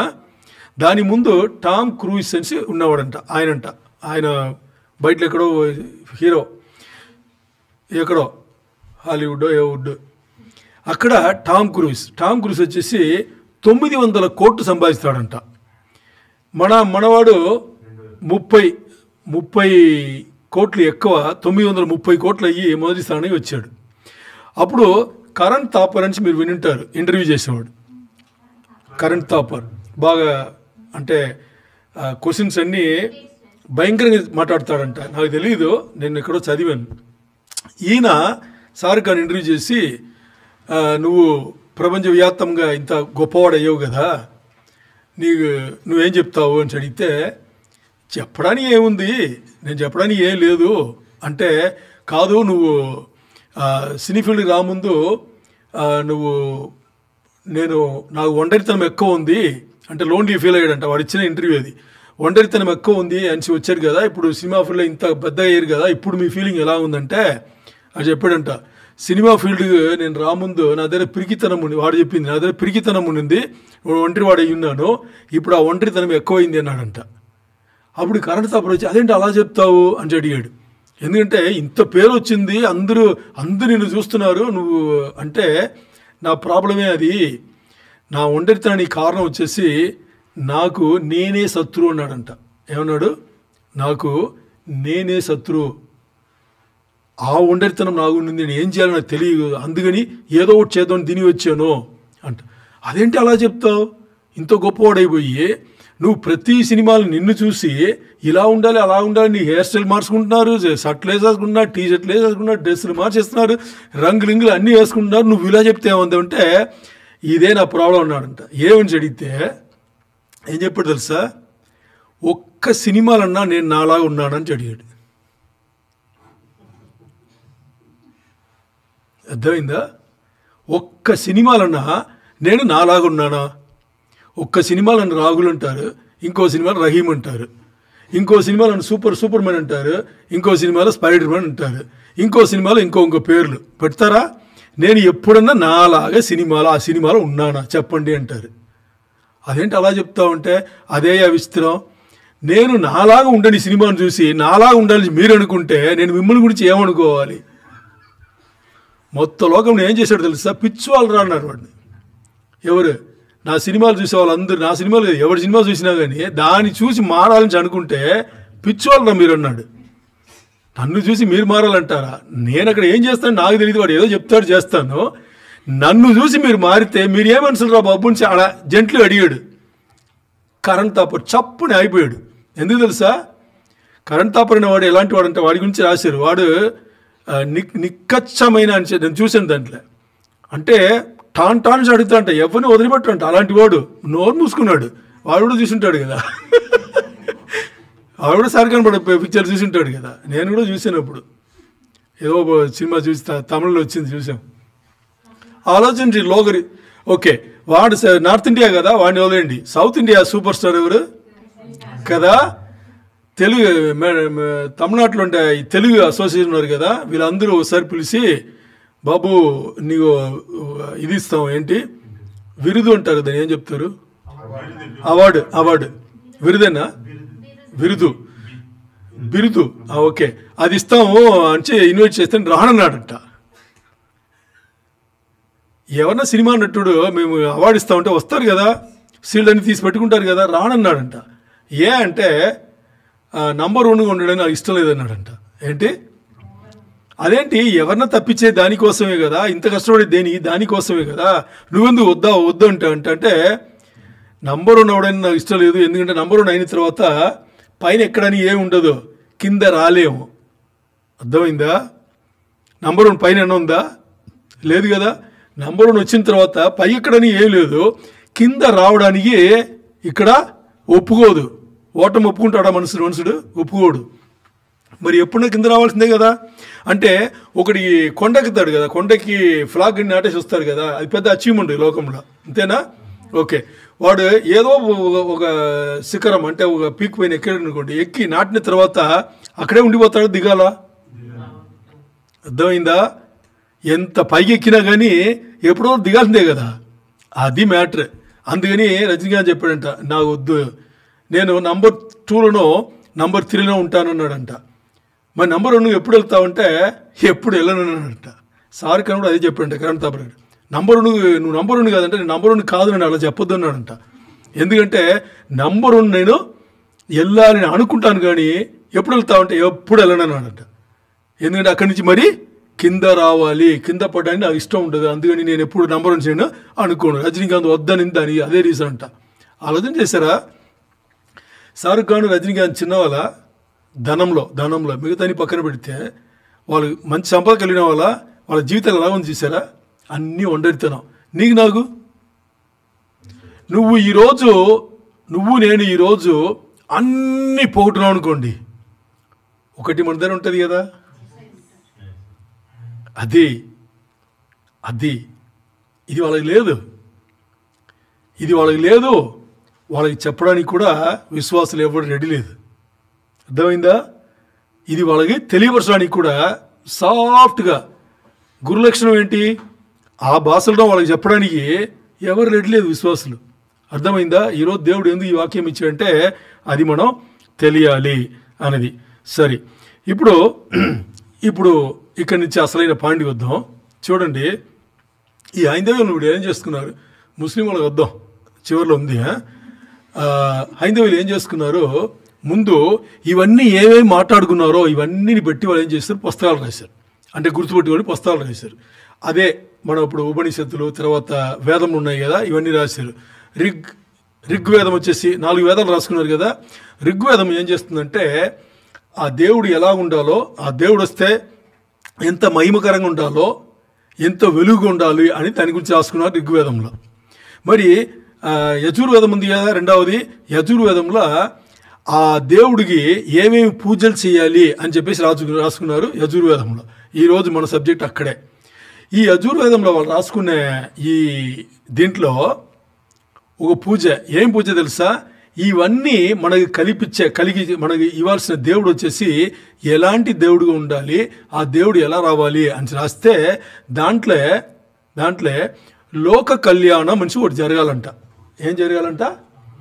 లోక కళ్యాణం మంచి ఒకటి జరగాలంట. అంటే లోక కళ్యాణం అంటే లోకం ఉండే వాళ్ళు పెళ్లి చేసుకోవడం కాదు. అది లోక కళ్యాణం అంటే ఈ లోక సృష్టి చేసిన సృష్టికర్త వచ్చి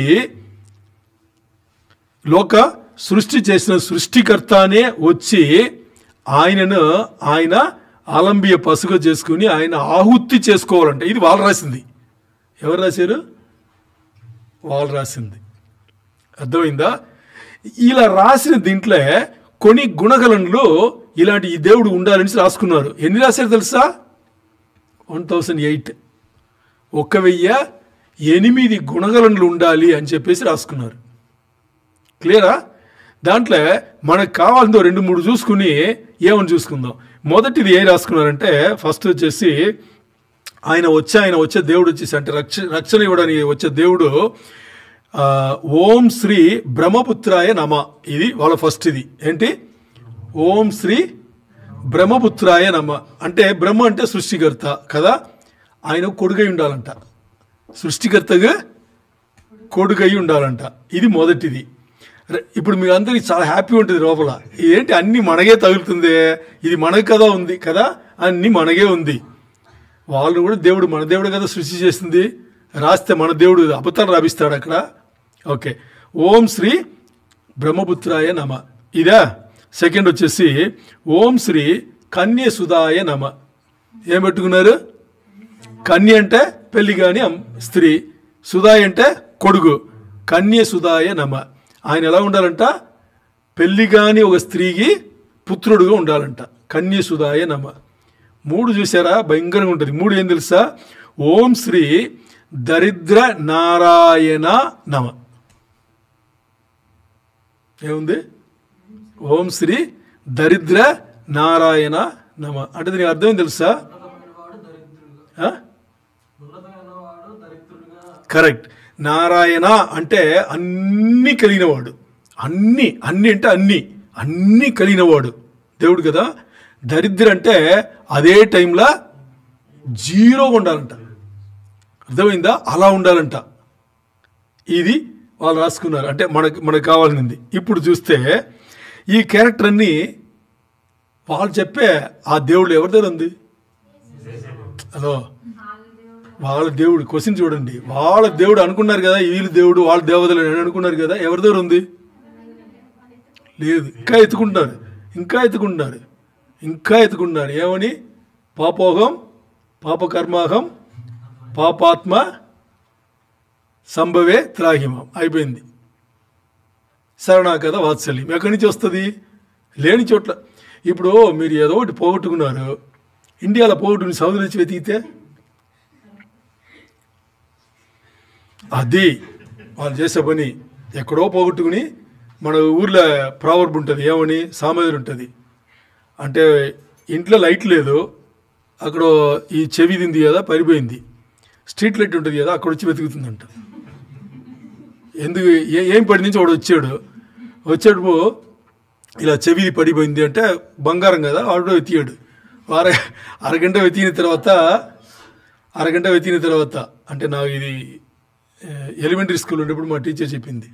అరగంట వెతికిన తర్వాత దొరకలేదు.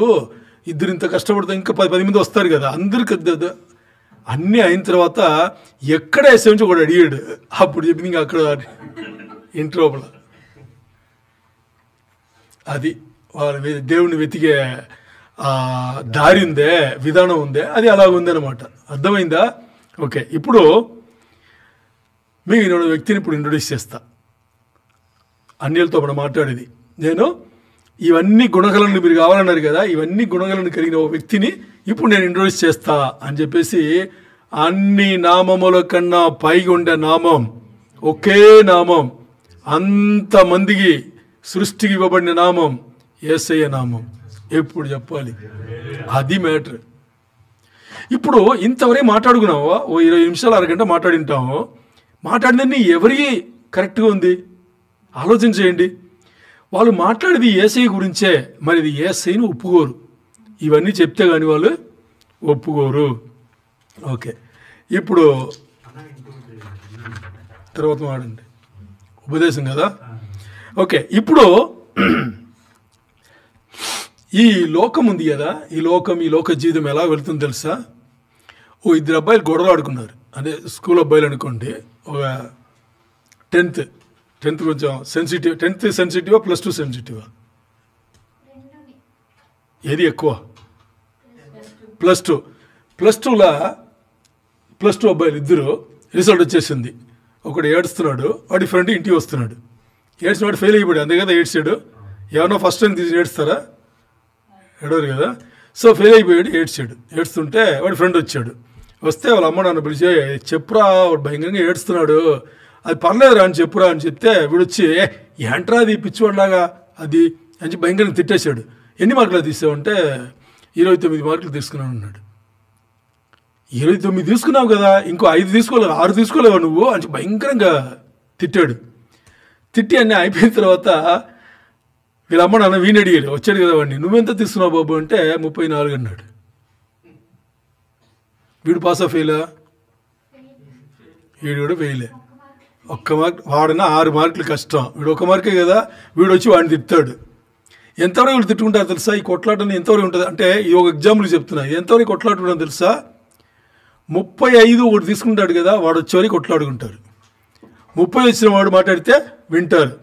మరి మన మాట్లాడే యేసయ్య దేవుడు 35 పాస్ అవ్వాల, 100 తీసుకుని పాస్ అయ్యాడు ఆయన. అది ఎందుకు లోకం వచ్చేసి విశ్వాసులు కానీ లేదు మన దేవుని కానీ యేసయ్యని కానీ అర్థం చేసుకోరంటే, ఆయన 100 కాదు, 100 ఇంకా 1000 ఇంకా దాని ఎన్నో అన్ని తీసుకున్నాడు. అందుని ఎవరికి అర్థం కాదు. విశ్వాస జీవితం ఎవరికి అర్థమే కానే కాదు. ఓకే, ఇప్పుడు మన యేసయ్య గురించి మాట్లాడుతున్నాం. యేసయ్య ఇంతవరకు మనం మాట్లాడుకున్న దాంట్లో మనకు 3 ప్రశ్నలు. మొదటి ప్రశ్న, ఈ యేసయ్య దేవుడా? అంతే కదా, ఆయన దేవుడే ఉండాలి కదా. యేసయ్య దేవుడా? ఒకవేళ దేవుడు అనుకోండి, ఆయన మన కోసం ఏం చేయగలడు అంటే, మనం అన్యులతో మాడేప్పుడు మన కోసం ఏం చేయగలడు? ఒకవేళ ఆయన మన కోసం ఏదైనా చేసి ఉన్నా కానీ అది మనకు ఎలా ప్రయోజనం అవుతుంది? అంతేనా? ఆయన చేస్తే చాలదు కదా, మనకు ఎలా ప్రయోజనం అవుతుంది? ఈ 3 విషయాలు ఇప్పుడు మనం వాక్య భాగం చూసుకుందాం. ఇప్పుడు బైబిల్ తీయండి. బైబిల్లో యోహాను సువార్త 8వ అధ్యాయం తీసుకోండి. యోహాను సువార్త 8, జాన్ 8th చాప్టర్. యోహాను సువార్త 8వ అధ్యాయంలో దాని ముందు 7వ అధ్యాయంలో చివరి వచనం 53వ వచనం ఉంటుంది. అది చదవండి. అంతటా ఎవరి ఇంటికి వారు వెళ్ళిరి. 7:53, 7:53, 7th చాప్టర్లో లాస్ట్ వర్స్. అంతటా ఎవరి ఇంటికి వాళ్ళు వెళ్ళిరి. ఓకే, అంటే యేసయ్యతో అందరూ యేసయ్యతో ఉన్నారు, అన్నీ అయిపోయింది, వాళ్ళు వెళ్ళిపోయారు. వెళ్ళిపోతే 8వ అధ్యాయంలో మొదటి వచనం ఏం చెప్తుందంటే, but Jesus went to the mount of olives అని ఉంది. అందరూ వాళ్ళ ఇళ్ళకి వెళ్ళిపోయారు. యేసయ్య మాత్రం ఎక్కడ వెళ్ళిపోయాడు? ఒలివ కొండ పైన వెళ్ళిపోయాడు. ఇప్పుడు ఇక్కడ మనం అందరూ ఉన్నాం కదా, ఇక్కడ చూడండి, బైబిల్ చదవమంటే చదవండి, చూడండి. ఇప్పుడు మన అందరూ ఇక్కడ ఉన్నాం కదా, ఈ మన కూటమి అయిన తర్వాత ఏం చేస్తాం? ఎవరింటికి వాళ్ళు వెళ్ళిపోతాం. అంటే ఎవరింటికి అంటే సొంత ఇల్లని కాదు, సొంత ఇల్లు వెళ్తాము, లేకపోతే అద్దెలు వెళ్తాము, లేకపోతే మనకి ఏదో ఒకటి మన నుంచి ఒక స్థలం ఉంటే ఇక్కడ వెళ్ళిపోతాము కదా, వెళ్ళిపోయి మనం ఉంటాం. మరి యేసయ్య ఎందుకు ఇంటికి వెళ్ళా? ఈ భాగం ఇంకా వచ్చే అరగంట ఉంటుంది బాగా.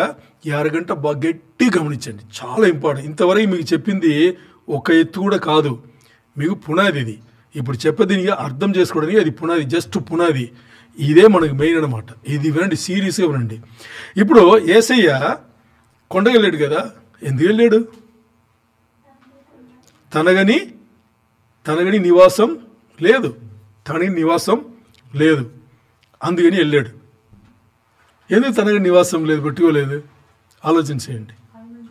అందరికీ స్థలం ఉంది ఈ లోకంలో. మనకు కొంచెం మనగనిచి ఇప్పుడు ఈ దేశంలో ఉన్నా కానీ మనగని ఒక స్థలం దేవుడు ఇచ్చి ఉంటాడు. అద్దిల్లో కంపెనీ ఇచ్చిన క్యాంపో ఏదో ఒకటి మనకు ఉంటుంది, ఉందా? మరి యేసయ్యకి ఏమి కూడా లేదు. ఆయన ఏం చేస్తాడు? అందరితో మాడేసి నైట్ వెళ్ళి ఒలివకొండ లేకపోతే అరణ్యం, అర్థమైందా? వెళ్ళిపోయాడు.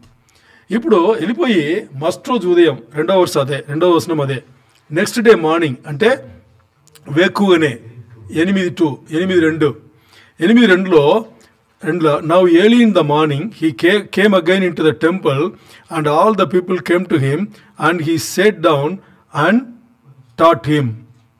తెలుగు చదవండి.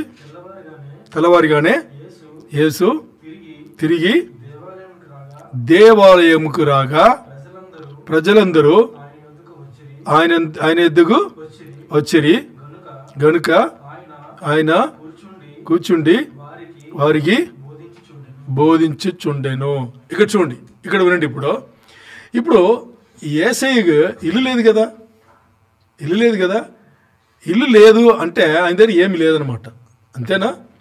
ఇల్లు కూడా లేదంటే ఆయన దగ్గర పాక కూడా లేదంటే ఆయన దగ్గర ఏమీ లేదు. ఆయన ఏమీ లేదు కాబట్టి, స్థలం లేదు కాబట్టి ఆయన ఎక్కడ వెళ్ళాడు? ఒలివకొండకు వెళ్ళి మరి నెక్స్ట్ డే మార్నింగ్ వచ్చాడు. నెక్స్ట్ డే మార్నింగ్ వచ్చిన తర్వాత ఇప్పుడు యేసయ్య దగ్గర జనం వచ్చారని ఉంది. అంతేనా? జనం వచ్చారని ఉంది. ఇప్పుడు యేసయ్య గొప్పవాడా కొద్దివాడా, దొంగ మంచివాడా? అర్థమైందా? లేదు. ఏంటి యేసయ్య అంటే? ఏంటి యేసయ్య ఎవరు? యేసయ్య ఏంటి తెలియాలి కదా మనకు. ఇప్పుడు ఇదే జుబైలు ఒక రోడ్లో, ఇదే జుబైలో ఒక రోడ్లో సెలబ్రిటీ వచ్చాడు అనుకోండి, ఎవడో ఒకడు సెలబ్రిటీ. ఇప్పుడు మన ఊళ్ళో ఏదో పెద్ద సెలబ్రిటీలు ఉంటాయి, శ్రీనివాసాల్లో పొలిటీషియన్లో ఎవడో వస్తే జనాలు వెళ్తారా? వాళ్ళరా? అట్లీస్ట్ ఇండియన్స్ అంతా భారతదేశం అందరూ వెళ్తారు కదా. ఎందుకు వెళ్తారు? జస్ట్ చూడడానికి వెళ్తారు. వాళ్ళు ఏ మాట్లాడి వింటారు అక్కడ కాసేపు. అలాగే అదే రోడ్లో ఓ గజ దొంగ వెళ్ళాడనుకో, పెద్ద గజ దొంగ వెళ్ళాడనుకో, దొంగని అరిస్తే ఫస్ట్ మనం వెనకాడుతాం. ఎందుకు గజ దొంగ ఉంటున్నారు, మనం ఏమైనా చేస్తాడో అని. మరి ఇప్పుడు దొంగను పోలీసు పట్టుకున్నారు అని చెప్పామనుకోండి, ఇప్పుడు ఎవరా బాబు చూడాలి, వస్తావురా అంటే ఇక్కడ దొంగ అయినా అందరూ వస్తారు, గొప్పవాడైనా అందరూ వస్తారు. ఇంతటి ఇప్పుడు మనం మాట్లాడే యేసయ్య దొంగ మంచివాడా, గొప్పవాడా, కొద్దివాడా? నా దృష్టిలో అయితే మనం మాట్లాడాల్సింది ఇలా, మీరు వినేదని అలా వినాలి, మనం వాళ్ళ దగ్గర మాడాలి, అన్యులతో మాడి. ఇప్పుడు నా దృష్టిలో అయితే ఆయన గొప్పవాడిని అనిపించింది. ఎందుకంటే ముందు రోజు నైట్ వరకు ఆయనతో ఉన్నారు, వెళ్ళిపోయారు. నెక్స్ట్ డే మార్నింగ్ వచ్చారు, రాగానే జనాలు వచ్చారు. వచ్చి ఆయన ఏం చేస్తున్నాడంట? బోధిస్తున్నాడంట. ఇప్పుడు దొంగ బోధిస్తే ఎవరన్నా కూర్చొని వింటాడా? వినరు కదా. ఆయన గొప్పవాడు కాబట్టి ఆయన బోధన చేస్తున్నాడు. ఆ బోధ చేస్తే అందరూ వింటున్నారు. అర్థమైందా? ఓకే. ఇప్పుడు అన్నీ వాళ్ళు వింటున్నారు కదా. వినేసి ఇప్పుడు 3, 4, 5 చదవండి.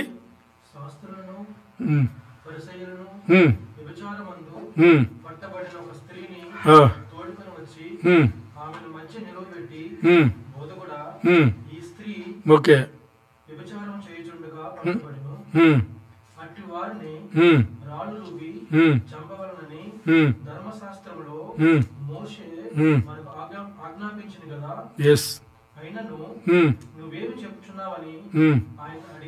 ఓకే, ఇక్కడ నేను ఇంగ్లీష్ చదువుతాను. 3వ వచనం. Then the scribes and Pharisees brought to him a woman caught in adultery, and when they had set her in the midst, they said to him, Teacher, this woman was caught in adultery in the very act. Now Moses in the law commanded us that such should be stoned, but what do you say? అర్థమైంది కదా, సన్నివేశం అర్థమైంది. అంటే ఏం చేశారు అక్కడ పెద్దవాళ్ళు, ఈ మత గురులు వీళ్ళందరూ ఏం చేశారంటే, విభచారం చేసిన దీంట్లో పట్టబడిన ఒక స్త్రీని వీళ్ళు పట్టుకొచ్చి యేసయ్య ముందు నిలవబడబెట్టి ఏమడిగారు? ఈ స్త్రీ విభచారం చేసింది, మేము దీన్ని కన్ఫర్మ్ చేస్తున్నాము. ఈ స్త్రీకి మోసే ధర్మశాస్త్రం ప్రకారం ఏమి శిక్ష విధించాలి? రాళ్లతో కొట్టి చంపాలని అందరి చేతులు రాళ్ళుంది. అర్థమైందా? మరి నువ్వేదో పెద్ద స్థానం సుత్తి గొప్పవాడు, కృపగలవాడు, దయగలవాడు అని చెప్తావు కదా, నువ్వేం చెప్తావు? అర్థమైందా? వాళ్ళ మైండ్ సెట్ చెప్తున్నా. ఈయన దగ్గర తీసుకొచ్చింది ఈయన ఏం చెప్తాడో దాన్ని విని చేయడానికి రాలా. వాళ్ళ మైండ్ సెట్ చూసుకోండి. వాళ్ళ మైండ్ సెట్, నువ్వేదో పెద్దవాడు అంటావు కదా, అదేంటో ఇదేంటో బోధ చేస్తావు, అదేం చేస్తున్నావు కదా, మోసే ధర్మశాస్త్రం ఇది చెప్తుంది, నువ్వేమంటావు? అర్థమైందా? అంటే యేసయ్యని ఇరికిచ్చాలని. ఎలా ఇరికిస్తారు తెలుసా? ఇప్పుడు యేసయ్యకి 2 అవకాశం ఉంది. ఏం చెప్పొచ్చు? దండించండి, రాళ్ళేసిరండి అంటే అక్కడ పోలీసు వస్తారు. ఇది ఈ మత సంబంధ పెద్దవాళ్ళు ఉన్నారు కదా, వీళ్ళకి ఓకే, రాళ్ళతో కొట్టాలి ధర్మశాస్త్రం ప్రకారం. మరి ఆ పోలీసులు ఏం చేస్తారు? అక్కడ వచ్చి నువ్వెవరు అంటారు. నువ్వు తీర్పు తీయడం నువ్వెవరు? నువ్వే హైకోర్టు సుప్రీంకోర్టు జడ్జు అని అడుగుతారు. అర్థమైందా? పోనీ వదిలేయండి అంటే ఈ మతం సంబంధించిన పెద్దవాళ్ళు ఉన్నారు కదా, మా ధర్మశాస్త్రం అవమానిస్తావా? అర్థమైందా? అది వాళ్ళ ఉద్దేశం, వాళ్ళ మైండ్ సెట్. ఇప్పుడు యేసయ్య ఏ సమాధానం చెప్పలా. ఎందుకు అంటే ఇక్కడ ధర్మశాస్త్రం గురించి మనం కొంచెం మాట్లాడుకోవాలి. మోసే ఇచ్చిన ధర్మశాస్త్రం వచ్చేసి చెడ్డది కాదు. దేవుడు మోసే ద్వారా ఇచ్చిన ధర్మశాస్త్రం చెడ్డది కాదు. ఎలా చెడ్డది కాదంటే, ఇప్పుడు మనకు ఫీవర్ ఉంది, జ్వరం ఉందని చెప్పేసి తీసుకెళ్ళాం, మన అబ్బాయి తీసుకెళ్ళాం, డాక్టర్ తీసుకెళ్తే ఎలాగైనా ఏం చేస్తారు వాళ్ళు? ఏం చెక్ చేస్తారు? థర్మామీటర్ పెట్టి ఏం చేస్తారు? జ్వరం ఎంత ఉందని చూస్తారు. థర్మామీటర్ మంచిదే చెడ్డదా? మంచిది కదా. ఎందుకు మంచిది? ఇబ్బంది అక్కడ ప్రాబ్లం ఏముందో చూపిస్తుంది. అది చూపించింది కాదని చెప్పేసి దాన్ని తీసిన దాన్ని మరి ఎవరి జ్వరం ఉందో వాళ్ళ దగ్గర ఇచ్చి దాన్ని నవిలి కొరిగాయి అంటే జ్వరం పోతుందా? పోదు. ధర్మశాస్త్రం అలాంటిది. ధర్మశాస్త్రం మనుషులు చేసిన తప్పులను ఎత్తి చూపిస్తుంది. అర్థమైందా? దాని మార్గం అయితే లేదు. ధర్మశాస్త్రం ఎందుకు పాత నిబంధన నుంచి ఇంకో నిబంధన, కొత్త నిబంధన తీసుకురావాల్సి వచ్చిందంటే, పాత నిబంధన వచ్చేసి మనుషుల జీవితం ఎలా ఉంది, ఆ జీవితంలో వాళ్ళు ఏం చేస్తున్నారు అని. అంటే మీరు అనొచ్చు, ప్రతి సంవత్సరం వాళ్ళు బలి ఇస్తున్నారు కదా అని. ఆ ప్రతి సంవత్సరం బలి ఇచ్చి జరిగింది ఏం తెలుసా? పాపములు కప్పబడింది. పాపములకు పరిష్కారం లేదు, పాపం కప్పబడింది అంతే. అందుకని అక్కడ దాని సొల్యూషన్ లేదు. ధర్మశాస్త్రం మంచిదే. ఎంతవరకు మంచిది? నువ్వేం చేస్తున్నావు, నువ్వు ఏ స్థాయిలో ఉన్నావు అని చూపించడానికి ధర్మశాస్త్రం మంచిది. ఇంకా దాని తర్వాత ధర్మశాస్త్రం ఏం చేస్తుంది? ఏం చేయలేదు కదా. అందుకని ఇక్కడ మన మన చివరిని ఏం చేయాలంటే, ధర్మశాస్త్రం ఎవరు పాటించదని చెప్పరు, ఉపదేశాలు కూడా చెప్పరు. ధర్మశాస్త్రం ఇప్పుడు కూడా మనకు కావాలి. ఎందుకు కావాలి? మనం ఎక్కడ దేవుని రాజ్యంలో ఎక్కడ నిలబడి ఉన్నాం, ఏ గ్రౌండ్స్లో ఉన్నాం అని తెలుసుకోవడానికి ధర్మశాస్త్రం కావాలి. ఈరోజు మీరు చూడండి, ఏ ఉపదేశకుడు ఉపదేశం చేసినా కానీ పాత నిబంధన ముట్టుకోకుండా ఎవరు ఉపదేశం చేయరు. కొత్త నిబంధనల యేసయ్య ఎన్ని వచనములు తీసుకున్నాడు పాత నిబంధన నుంచి. అది ధర్మశాస్త్రం కావాలి. మరి ధర్మశాస్త్రం పాప పరిహారం ఇవ్వదు. అందుకని థర్మామీటర్ ఎలా ఫీవర్ను తగ్గించదో అలాగే ధర్మశాస్త్రం కూడా పాపమును పరిష్కరించడానికి అక్కడ దారి లేదు. పాపం పరిష్కరించాలంటే ఏం చేయాలి? మనం ఇంతవరకు మాట్లాడుకునే ఒక దేవుడు రావాలి. ఆయన వచ్చేసి ఆయన ఆహుతి చేసుకోవాలి. అప్పుడు పావులు పోతుంది అనేది ఇక్కడ. ఇప్పుడు నెక్స్ట్ ఇంకా మిగతా వచనం చూస్తాం మనం. ఏముంది? 6వ వచనం. This they said testing him that they might have something of which to accuse him. But Jesus stooped down and wrote on the ground with his finger as though he did not hear. ఇప్పుడు నేను తెలుగులో చెప్తే మీకు దాన్ని, యేసయ్య మాట్లాడింది ఆయన విన్నాడు. విని ఆయన ఏం చెప్పలా, కింద చూసి ఆయన ఏం చేస్తున్నాడు? నేలలో ఏదో రాసుకుంటున్నాడు. అదే ఉందన్నమాట. ఏ సమానం చెప్పలా. ఎందుకు ఏ సమానం చెప్పలా? అది తెలుసు కదా, వాళ్ళు ఏ ఉద్దేశం వచ్చాయని తెలుసు కదా. ఇది చెప్తే అది చెప్తే ఇది, ఎలాగైనా ఇరికిచ్చేయాలని వాళ్ళు వచ్చారు, చెప్పలా. మరి 7వ వచనం ఏం చెప్తుంది తెలుసా? 7వ వచనం ఏం చెప్తుంది? 7వ వచనం చెప్పేది, ఇప్పుడు యేసయ్య వచ్చేసి యేసయ్య అన్నీ తెలిసిన వ్యక్తి. వీళ్ళు ఆ స్త్రీని పట్టుకొచ్చారు కదా, యేసయ్యగా అడగందుకు తెలియదా? ఏంట్రా పిచ్చోరా మీరు, వ్యభిచారం చేయాలంటే ఒక తీవల అవుతుందా? చేసినవాడు ఇంకోటి ఎవడరా అడగచ్చు కదా. యేసయ్య అడగడు. అర్థం చేసుకొని యేసయ్య గుణాలను మనం తెలుసుకుంటే ఆయన పిచ్చైపోతాం, కానీ ఆయన ఇచ్చి వదలం. ఆయన ఎప్పుడు కూడా కోబడి మాట్లాడు, శిక్షించడు, వేలెత్తి చూపించాడు. అర్థమైందా? ఇప్పుడు ఆయన అడగాలంటే ఎంత టైం పడుతుంది? ఇప్పుడు కుర్రోడు వస్తున్నాడు, ఒక క్రోడ్ వస్తున్నాడు, పెళ్లి పత్రిక పట్టుకు వచ్చాడు, పత్రిక ఇస్తాడు. పత్రిక వాళ్ళు తీసుకోముందు ఏం చేస్తాడు, పెళ్లి కూతురు ఎవరు తెలిసిన వాళ్ళంటే పెళ్లి కూతురు ఎవరో బాబు అంటారు కదా, ఆశ్చర్యంగా అడుగుతాడు. వచ్చినవాడు నేను నన్నే పెళ్లి చేసుకుంటాను ఏమన్నా చెప్తాడా? చెప్తాడా? అలా ఉంది కదా. యేసయ్యని ఇరికించాలి. అక్కడ అమ్మాయిని తీసుకొచ్చారు. అబ్బాయి ఎవరు తెలుసా? యేసయ్య. అక్కడ అబ్బాయిని ఇరికించాలి. ఇక్కడ అందుకని తీసుకొచ్చి ఏం చేశారు, శ్రీనిమత్. యేసయ్య ఎందుకు అడగలేదు? యేసయ్య గురు సాధు, ఆయన సాధువు అయిన దేవుడు. అర్థమైందా? నిర్మల హృదయుడు, మృదుభాసి. అర్థమైందా? కామ క్రోధ జితేంద్రియ హిదత్ గురులక్షణ్. ఇది ఆయన అన్నిని గెలుసుకొచ్చి అన్ని ఆయన దేనికి వచ్చాడు అని తెలిసి వచ్చినవాడు ఆయన. అర్థమైందా? అప్పుడు ఆయన తెలుసు కదా, సైలెంట్గా ఉన్నాడు.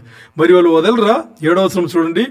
When they continued asking him, he raised himself up and said to them, he who is without sin among you, let him throw a stone at her first.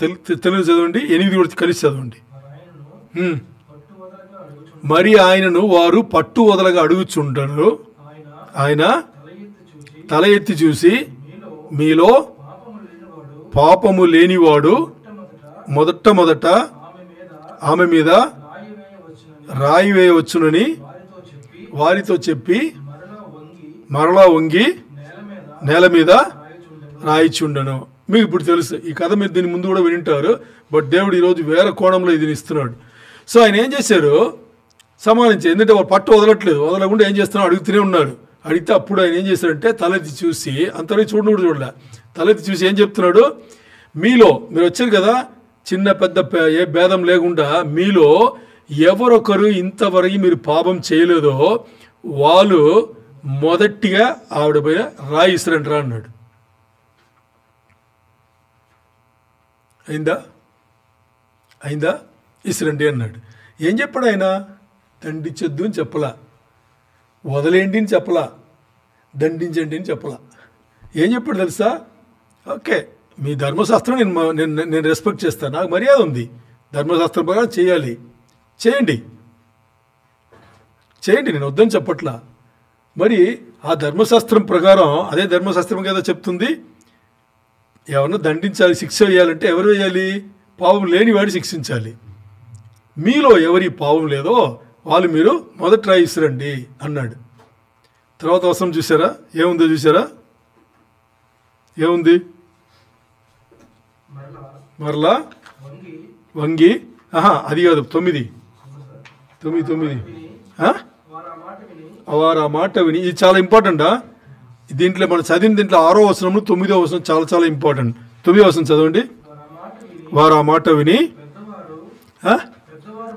పెద్దవారు మొదలుకొని చిన్నవారి వరకు ఒకని వెంట ఒకరు బయటికి వెళ్ళిరి. ఎందుకు ఆలోచన చేశారా? ఎందుకని ఆలోచన చేశారా? ఇప్పుడు మనం మానవ జీవితం కదా, మనుషులు అందరితో విడిసిపెట్టి పోనింది ఒకటి ఉంది. ఏంటది? ఈ వచనం బేస్ చేసుకుని మాట్లాడండి. మనందరూ మనుషులు కదా, మనుషుల దగ్గరే మనల్ని విడిచిపెట్టి పోనిది ఒకటి ఉంది. సాక్షి, మనసాక్షి, మన రూపంలో ఉండే సాక్షి, అదే మనసాక్షి. మన రూపంలో ఉండే సాక్షి మనసాక్షి, అంతేనా? ఈ మనసాక్షి ఎప్పుడు విడిచిపెట్టి పోదు. ఇప్పుడు ఇక్కడ ఏం చెప్పబడింది తెలుసా? వాళ్ళ మనసాక్షి పైనే వాళ్ళు పట్టబడ్డారు. అర్థమైందా? వాళ్ళ మనసాక్షి పైన పట్టబడ్డారు. అంటే వాళ్ళ మనసు ఆ మొదటి రాయి విసమన్నాడు కదా, మీద ఎవరి పావం లేదో మొదటి రాయి విసమన్నాడు. అంటే వాళ్ళకి ఏం గుర్తొచ్చింది? టక్కముని గతం గుర్తొచ్చింది. అసత్వమ సద్గమయ, నా పాపపు జీవితం అసత్వమ సద్గమయ గుర్తొచ్చింది. ఓకే, ఇది ఒకటి. ఇంకా ప్రస్తుతం ఎలా ఉన్నారు? అలాగే ఉన్నారు కదా, అలాగే ఉన్నారు. తమసోమ జ్యోతిర్మయ, అది వాళ్ళకి గుర్తొచ్చింది. ఇప్పుడు ముందే ఇలా ఉంది, ఇంకా ఈ పని చేస్తే ఇంకా భవిష్యత్తు అయోమయం అని చెప్పేసి ఏం చేశారు? ఒక్కడొకడు అలా వెళ్ళిపోయారు. మీరు ఇంకో విచిత్రం ఏం తెలుసా? ఈ దీంట్లో చిన్నవాళ్ళు కూడా ఉంది. చిన్నప్పుడు పాపం చేసి ఉంటారు కదా. అంటే మీకు కొంచెం హాస్యాస్పదంగా చెప్పాలంటే జానీ జానీ ఎస్ పాప తెలుసా మీకు? తెలుసా? అంటే ఏంటి అన్యులతో మోడల్ కాబట్టి ఇలా వచ్చింది ఈరోజు వాక్యం, వేరేం కాదు. జానీ జానీ ఎస్ పాప చెప్పేశాడు కదా. నెక్స్ట్ ఏంటి? టెల్లింగ్ లైస్ నో పాప చెప్పేశాడు. మూడో దీంట్లో పట్టబడ్డాడు. మూడేంటి?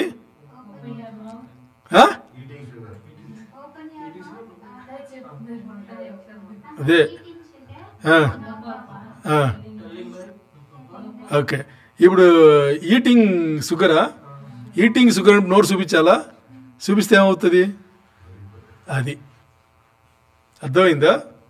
వాళ్ళు ఇప్పుడు ఆల్రెడీ పాపపు ఊపిరి ఉన్నారు, పాపపు జీవితం ఉన్నారు. వాడెళ్ళి మొదట ఏమంటే ఏం వేస్తాడు అంటే దీనికి అర్థం ఏంటంటే చిన్నపిల్లలు కూడా ఎందుకు ఇక్కడ వెళ్ళారంటే ఆ జానీ లెవెల్లో వాడు కూడా తప్పు చేసిన వాడే కదా.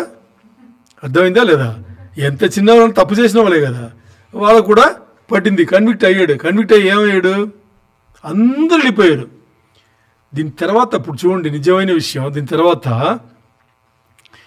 ఎవరున్నారు ఇక్కడ? ఎందుకు అర్థమైందా? ఇప్పుడు యేసయ్య మాత్రమే అక్కడ ఉన్నారు, ఇంకోరు కూడా ఉంటున్నారు. స్త్రీ ఉంది, యేసయ్య కూడా ఉన్నారు. యేసయ్య ఎందుకు ఉన్నారో మనకు తెలుసు, మన విశ్వాసులు కాబట్టి తెలుసు. వాళ్ళకి తెలియదు, అన్యులకు తెలియదు.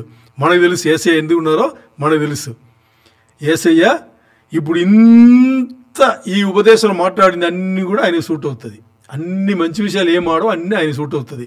ఆయన పరిశుద్ధుడు కాబట్టి, నీతిమంతుడు కాబట్టి ఆయన అక్కడ ఉన్నాడు. ఇప్పుడు స్త్రీ ఎందుకు ఇక్కడ ఉంది? ఇక్కడ చూడండి, అంతమంది గుంపులో వాళ్ళు వెళ్ళేటప్పుడే ఎవరు కొట్టలేదు, వెళ్ళిపోతున్నాను. ఇప్పుడు వెళ్ళిపోవచ్చు కదా. వెళ్ళిపోవచ్చా? వెళ్ళిపోకూడదా? వెళ్ళిపోవచ్చు. ఎందుకు ఎవరు వెళ్ళలేదు? ఆలోచన చేశారా? చూడండి, ఇప్పుడు వెళ్ళిపోలేదు. వెళ్ళిపోకుండా మీకు చిన్న విషయం చెప్తాను. ఈ మనసాక్షితో పట్టబడించింది కదా, అక్కడ మతం సంబంధమైన వాళ్ళందరూ మనసాక్షితో పట్టబడి వాళ్ళ చెడు బతుకులన్నీ గుర్తొచ్చి వాళ్ళు మనసాక్షితో పట్టబడ్డారు. అదే స్త్రీ వాళ్ళు తప్పు చేయలేదు, ఈ ఈ ఈ స్త్రీని మేము రాళ్ళతో వేసి చంపేస్తామని వచ్చిన వాళ్ళు, స్త్రీని పట్టుకొచ్చిన వాళ్ళు. వాళ్ళకి అవకాశం దొరికింది,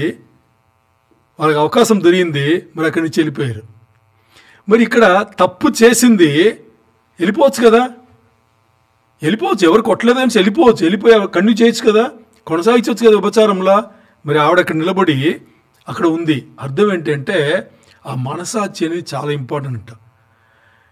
క్లార్క్ నాకోన్స్ ఉన్నాడు. ఆయన వచ్చేసి ఒక శాస్త్రవేత్త, సైంటిస్ట్ అనమాట. నాసాలో పనిచేసినవాడు. నిజంగా జరిగింది, అందుకని పేరు చెప్తున్నా. ఇప్పుడు ఈయన వచ్చేసి ఒక 6 చక్రాలు ఉండే ఒక ఎక్విప్మెంట్, ఒక బండిలా ఒకటి కనిపెట్టుకుని దాన్ని ఏం చేశాడంటే అంగారక్కడికి పంపించాడు. అంగారక్కడికి తెలుసు కదా, మార్స్ అనమాట. మార్స్ నేను ఈ పేరు ఇప్పుడు చాలా ఆశ్చర్యంగా ఉంది. మార్స్ ఎక్కడుంది, అంగారకుడు ఎక్కడ ఉంది అని అంగారకుడికి పంపించాడంట. పంపిస్తే అక్కడి ఎన్నో సంవత్సరాల ముందుది, అక్కడి నుంచి ఇక్కడ కింద ఉన్నాడు. అది ఎక్కడుంది, ఈయన ఇక్కడ ఉంటాడు కదా, ఈయన ఆపరేట్ చేస్తున్నాడు. ఆ బండిలో 3 కెమెరాలు ఉంటుందంట. అప్పుడు ఈయన ఆపరేట్ చేస్తుంటే ఈయన ఫ్రెండ్ కూడా వచ్చాడు. ఈయన శాస్త్రవేత్త కాదు. వచ్చి బాబోయ్ నువ్వు ఎంతటి వాడు, ఎక్కడో అంగారకుడిలో ఉండే దీన్ని నువ్వు ఇలా అడుగుతున్నావే అని చెప్పేసి మాట్లాడేప్పుడు అప్పుడు ఈ క్లార్క్ నాకు చెప్పాడంట, చూడు మానవుడు ప్రపంచాన దేనిన్నా వాడి కంట్రోల్లో పెట్టుకోగలడు, ఒక్కటి తప్ప అన్నాడంట. అదే ఆడి మనసాక్షిని.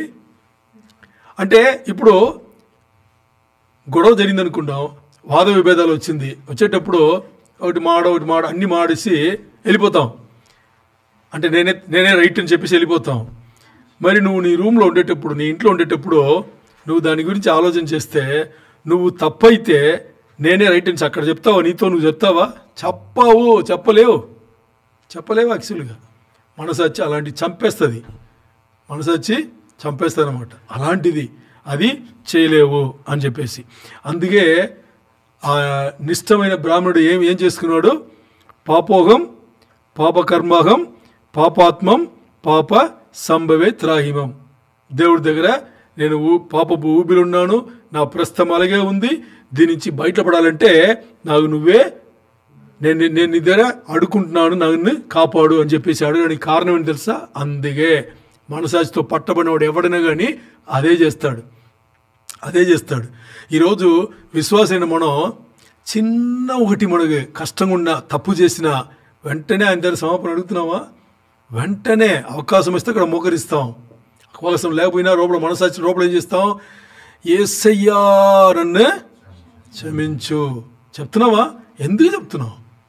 అది యేసయ్య ఇచ్చిన అది ఒక వరం అన్నమాట. అంటే యేసయ్య ఇక్కడ వేలెత్తి చూపించలేదు ఆ స్త్రీ దగ్గర, రాళ్ళతో కూడా కొట్టమని చెప్పలేదు. రాళ్ళతో కొట్టేవాడు కాదు, అలాగే వేలెత్తి చూపించేవాడు కూడా ఆయన కాదు. ఎందుకంటే వాళ్ళు వెతికే ఆ గురువు ఉన్నాడే, ఆ దేవుడు, అది యేసయ్య కాబట్టి. గురు సాధు అంటే దేవుడు సాధు, ఇంకా నిర్మల హృదయ, మృదుభాషి, కామక్రోధ జితేంద్రియ హితత్ గురులక్షణ్, అది కలిగిన ఆయన ఈయననే. అందుకని ఈయన చూపించాల. మరి ఈరోజు ఈ మిగతా మతములు ఉన్నాయి కదా, అన్ని మతములలో ఏదన్నా ఉంటే ఎలా ఎలా ఎలా ఎలా బిహేవ్ చేస్తున్నారు చెప్పండి? ఎలా బిహేవ్ చేస్తున్నారు? చాలా ఘోరంగా ఉంటుంది. సహోదరులు అంత ఘోరంగా ఉంటుంది. అది విషయం అన్నమాట. ఇప్పుడు 10వ వచనం చూడండి.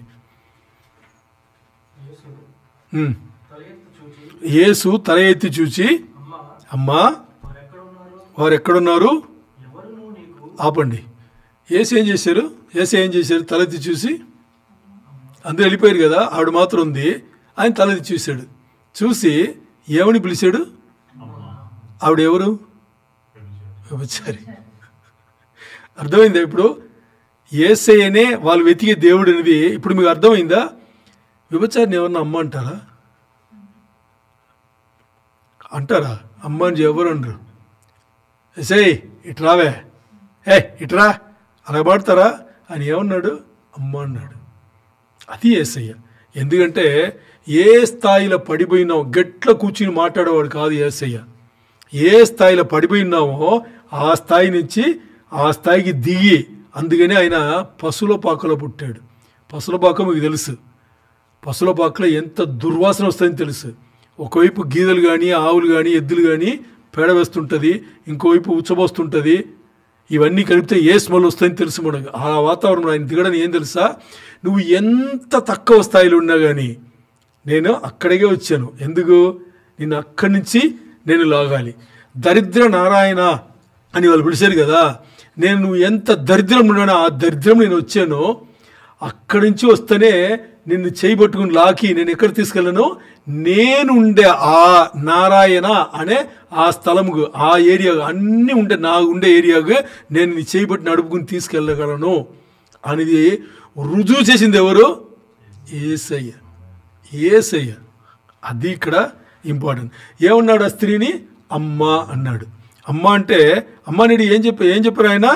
Wear are those accusers of yours, నిన్ను శిక్షించాలని వచ్చారు కదా, వాళ్ళు ఎక్కడని అడిగాడు ఆయన.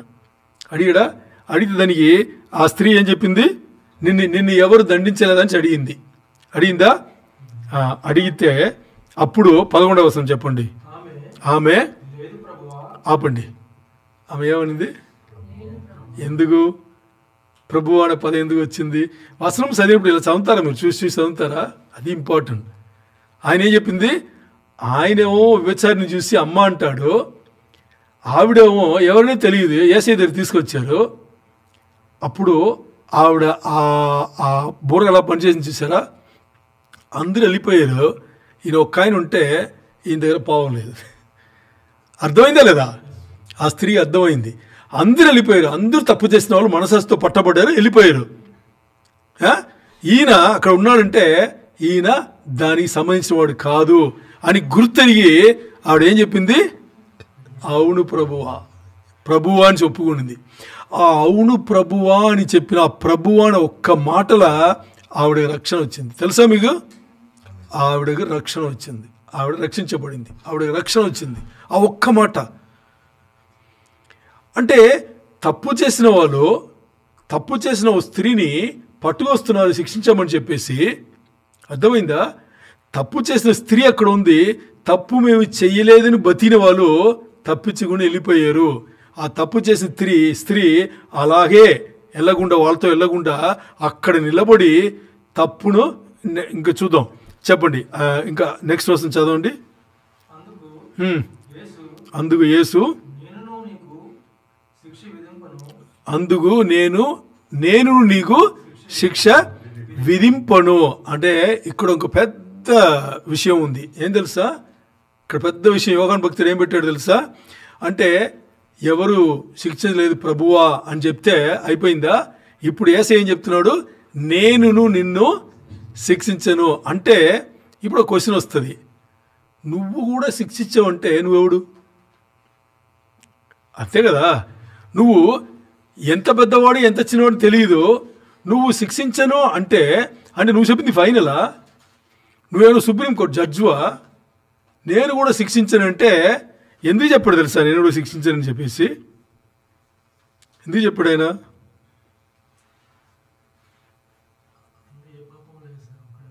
కదా, ఏ పాపం లేదు. అది మాత్రం కాదు, ఆవిడకి వెల చెల్లించిన వాడు యేసయ్య. అయినా కదా, ఆయన పాపం వెల చెల్లించిన వాడు ఎవడు? మీరు ఇప్పుడు అడగొచ్చు, ఆ టైంలో జరగలేదు కదా అనొచ్చు. ఇది ఎప్పుడు జరిగింది తెలుసా? భూమి జగత్పునాది వెయ్యపడక ముందు జరిగింది. ఆయన తెలుసు కాబట్టి ఆయన ఏం చెప్పాడు? ఆయన వెల చెల్లించి ఆవిడ పాపములు కూడా వెల చెల్లించాడు కాబట్టి ఆయన ఒక్కడియే, ఆయన్నే అరుగుడు, ఆయనకే హక్కు ఉంది. సింపుల్, అంతే. అది యేసయ్య. నేను కూడా నిన్ను శిక్షించాను, వెళ్ళిపోన్నాడు. ఆ తర్వాత వచనంలో వస్తుంది, నేను ఈ లోకముకి వెలుగు. ఆ తర్వాత 12లో వస్తుంది అనమాట. అది కాదు మన సబ్జెక్ట్ ఈరోజు. ఇప్పుడు మన సీరియస్గా ఆలోచన చేస్తే యేసయ్య వాళ్ళు వెతికి ఆ దేవుడి లక్ష్యంలో అన్నీ ఉన్నాయన. మనం ఎక్కడ మునిగిపోయినామో అక్కడ వచ్చి మన చేయి తీసుకుని మనని బయటికి లాగి మనకి రక్షణ ఇచ్చే ఆ దేవుడు అన్నమాట. అందుకని ఇప్పుడు ముస్లిం వాళ్ళ పుస్తకాలు ఉన్నాయి కదా, ముస్లిం వాళ్ళ పుస్తకాలు, దాంట్లో పెద్ద పుస్తకం అది, బైబిల్ లాగానే వేస్తారు వాళ్ళు కూడా. దాంట్లో 2వ అధ్యాయంలో, ఇది 2వ అధ్యాయంలో 182 సుర అంటారు. సుర వచనం కాదు, సుర. 2వ అధ్యాయం 182 సురాలో ఏముంది తెలుసా? పాప క్షమాపణం పొందాలంటే అది దేవుని వల్లే అవుతుంది. వాళ్ళ దేవుడి గురించి మాట్లాడుతున్నారు. అది దేవుడి వల్ల మాత్రమే. చూడండి, వేరే మతం వాళ్ళు రాసుకునింది అని చెప్తున్నానా? పాప క్షమాపణం నీకు కావాలంటే, అంటే దానికి అర్థం ఏంటి? అసత్వమ సద్గమయ వాళ్ళ దగ్గర ఉంది, ఇంకా తమసోమ జ్యోతిర్గమయ అలాగే ఉన్నారు వాళ్ళ జీవితం. వాళ్ళకు కూడా ఏం కావాలి? పాప క్షమాపణం కావాలి కదా. ఇప్పుడు వాళ్ళు ఏం చెప్తున్నారు? నీ పాప క్షమాపణం కావాలంటే ఏం చేయాలంట? అది నీ దేవుడి దగ్గరనే ఉంది, నీ దేవుడి దగ్గరనే ఉంది అంటున్నారు.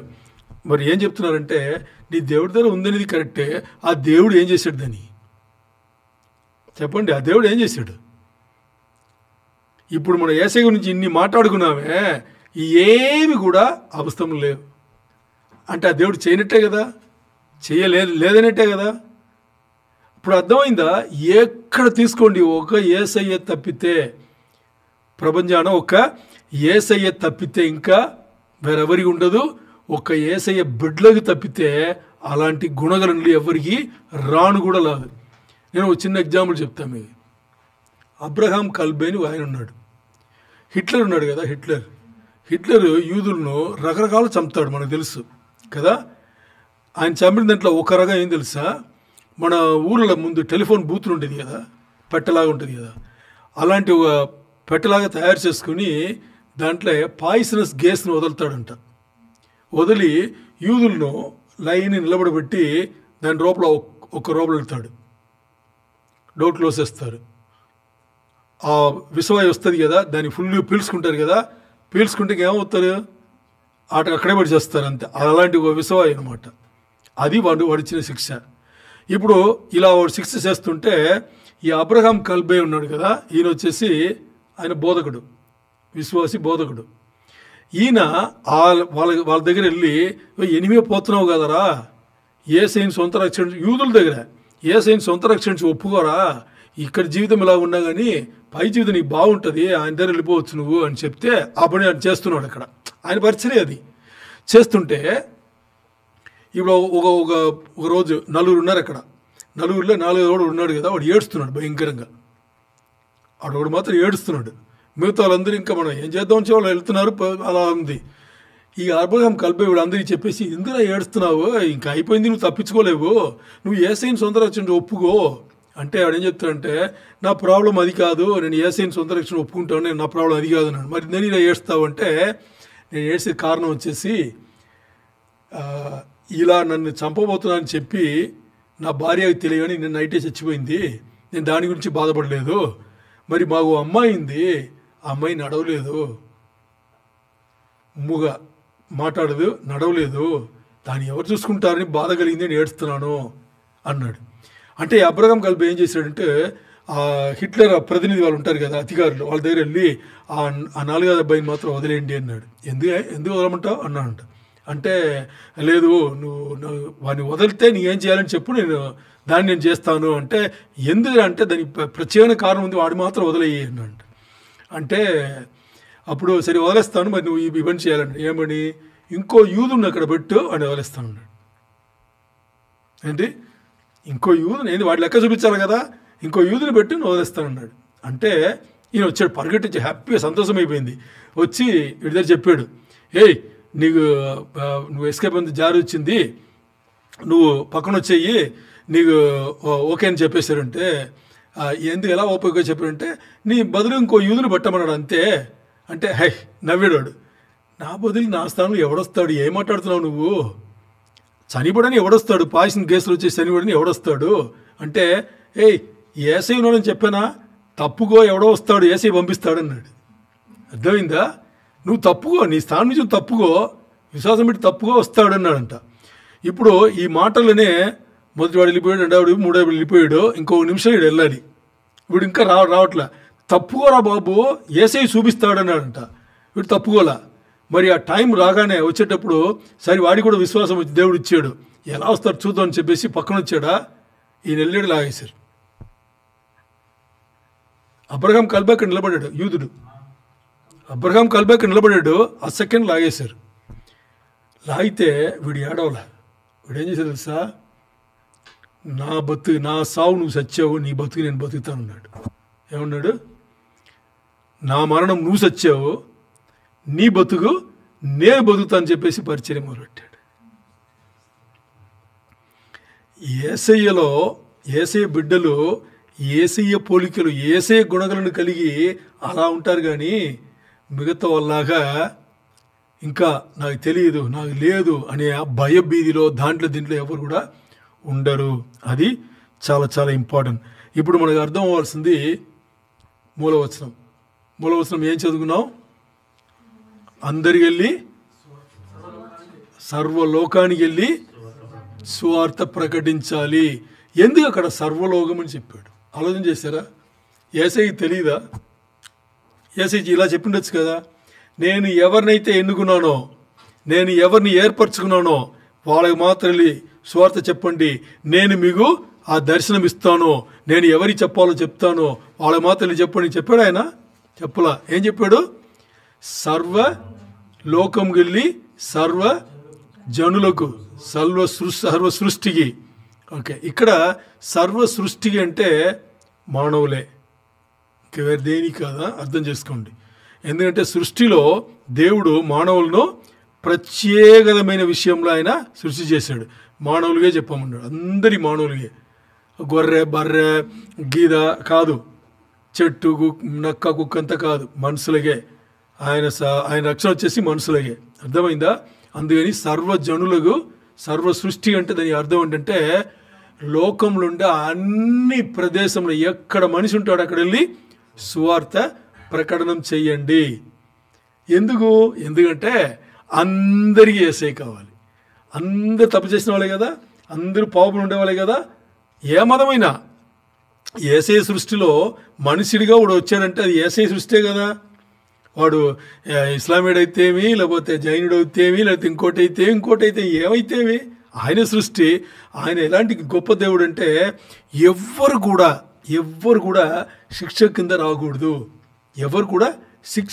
రాకూడదు, అందుకని లోకం వెళ్ళి సర్వజనులకు సర్వ సృష్టికి సువార్త చెప్పు. అర్థమైందా? అది అందుకని ఈరోజు దేవుడు దాని గురించి మనతో మాట్లాడినాడు. ఆ దేవునికి స్తోత్రం. హల్లెలూయా.